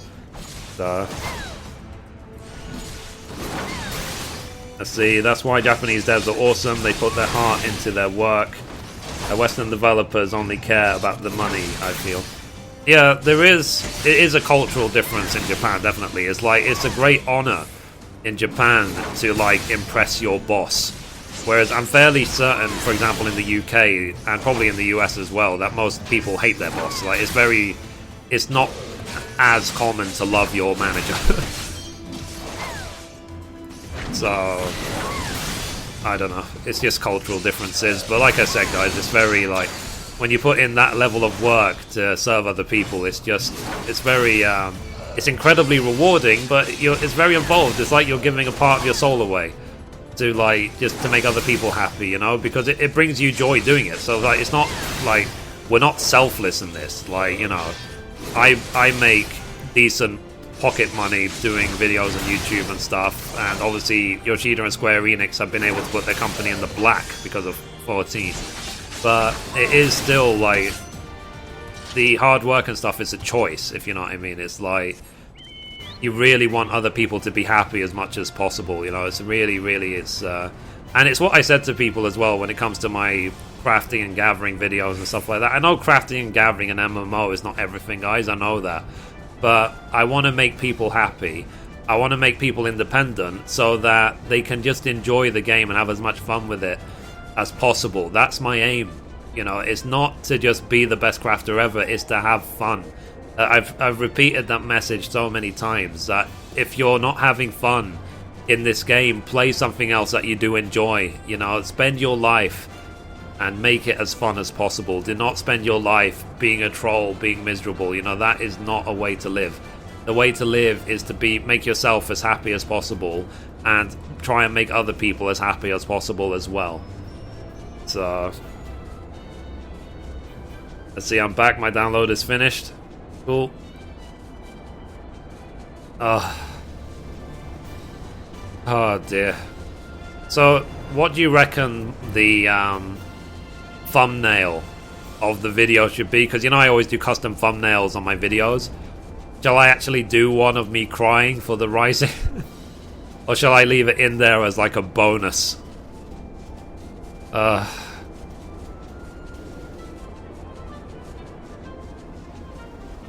Anyway, at least we've done our... Oh god, I actually capped. Damn it. So, let's put the Chocobo back in the stables for now, because what we do in the FC is, you know, you can train your Chocobo by feeding it cracker roots and stuff like that. So we grew like hundreds and hundreds of cracker roots, and we're like training Chocobos up in the stables, which is part of the reason why mine now is nearly 15, is because of the amount of cracker roots that have been fed to it. So let's stable my Chocobo, yes. Cool. And the maximum rank is 20, but once you get to 20, you can get all three. Like, you can be the maximum rank 10 tank, healer, and DPS. Hugging the Yoshi P avatar, yeah. So I capped the... I've already upgraded my gear to the max, so I might actually now, with my spare seals, go ahead and buy the like barding and the minions or stuff like that, just while I have so many spare seals. My character is female tag. If this game had a feature like the Dragon's Age Witcher games, I'd totally go for it. Oh dear.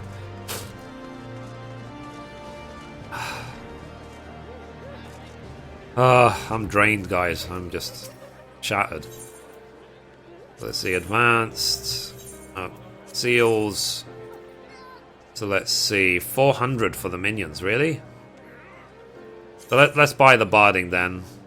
Griffin, Hatchling, Behemoth. Yeah, let's at least get the barding, and then I'll buy the two minions next, I guess. So let's get that. This Guardian barding. And oh, my Chocobo's in the stable, isn't it?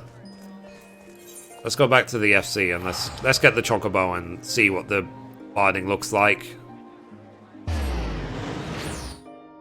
I am drained, guys. I am really just... Let's see.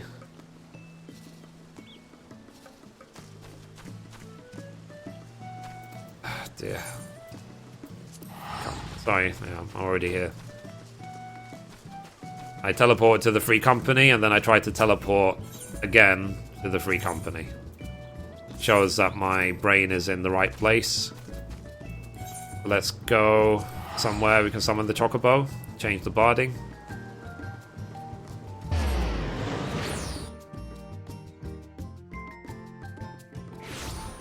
Yeah, right now I've got Ravana's barding.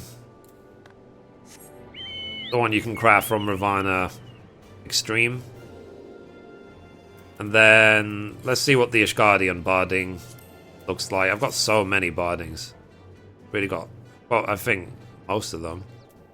Okay, Ishgardian barding. Okay, this one. That one. Cool. What do you guys think of the Ishgardian barding? Let me hide my interface. So, do you like it? Obviously, the Ravana barding looks better, but it looks pretty cool.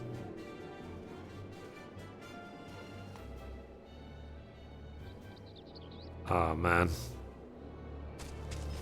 I might have to take it to Let me just take it to some random area where I can fly, just so I can see what it looks like flying.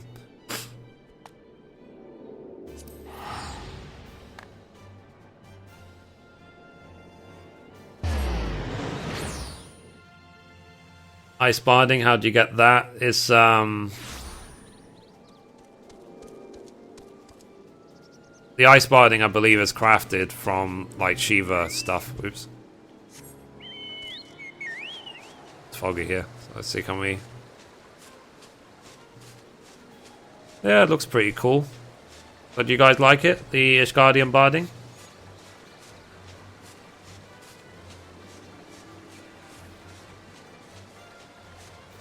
I remember one of my favorite ones is the Ramu barding, because the Ramu barding, it actually gives you a beard.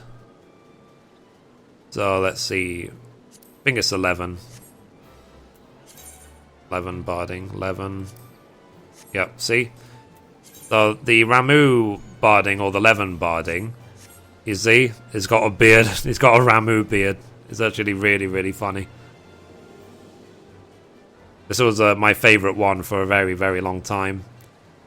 And then let me show you the ice barding, because someone mentioned that one. The ice. Okay, ice. This is the Shiva Extreme barding.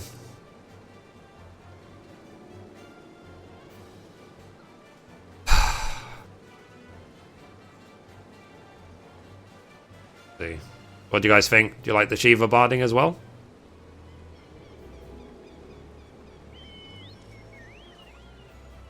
Yep, beard height, yep. This game does need more beard options. I bought Skyrim solely because of over 50 facial options. Lol. Anyway, guys. I am drained. My soul is drained. I am drained. Just everything about me is drained, and I need to get this Rising video online as well. So I think that's a good time to end for the day. Obviously, tomorrow night we'll do a stream as usual, 7 PM UK, 2 PM Eastern, 11 AM Pacific time. And because it's Friday night, hopefully we can do it a bit longer than usual, because obviously I won't have work. I will live stream in the weekend as well. And the bonus about tomorrow is payday, which means, who knows, maybe I'll do I'll start doing minion giveaways again. But I just need to find out a way of how to do minion giveaways on YouTube. That's the what I'm trying to... Oops. I'm gonna go to my room. That's what I'm trying to work out right now.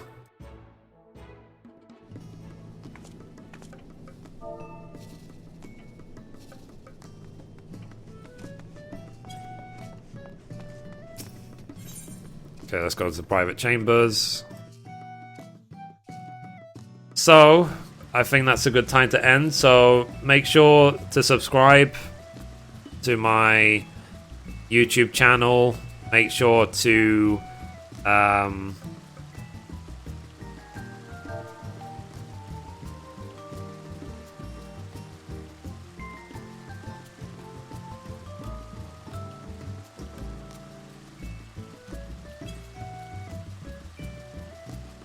sorry, I was just typing the FC chat. Yeah, subscribe. Follow me on Twitter at Mithrie Menifil. If you want to see latest updates, you can email me, mithrie.menifil@gmail.com. If you have any questions about anything, just send me a message or a comment on the video. I try to answer everything. And be sure to bookmark the live stream. I'll be here hopefully every day. And what else? Thank you for the donations today, guys. Thank you very much. It's just like every day I live stream, I get donations, so really thank you, everyone. And thank you for the love and the support. If you have any videos you want to request, please just ask. I'll be happy. I'll just add it to the list and keep working on them. So, she knows. And yeah. So anyway, guys, thank you. I'll see you tomorrow, guys. Bye-bye. Oh, sorry. This was a request from yesterday. Yeah, and as always, goodbye from me, and goodbye from Mithrie.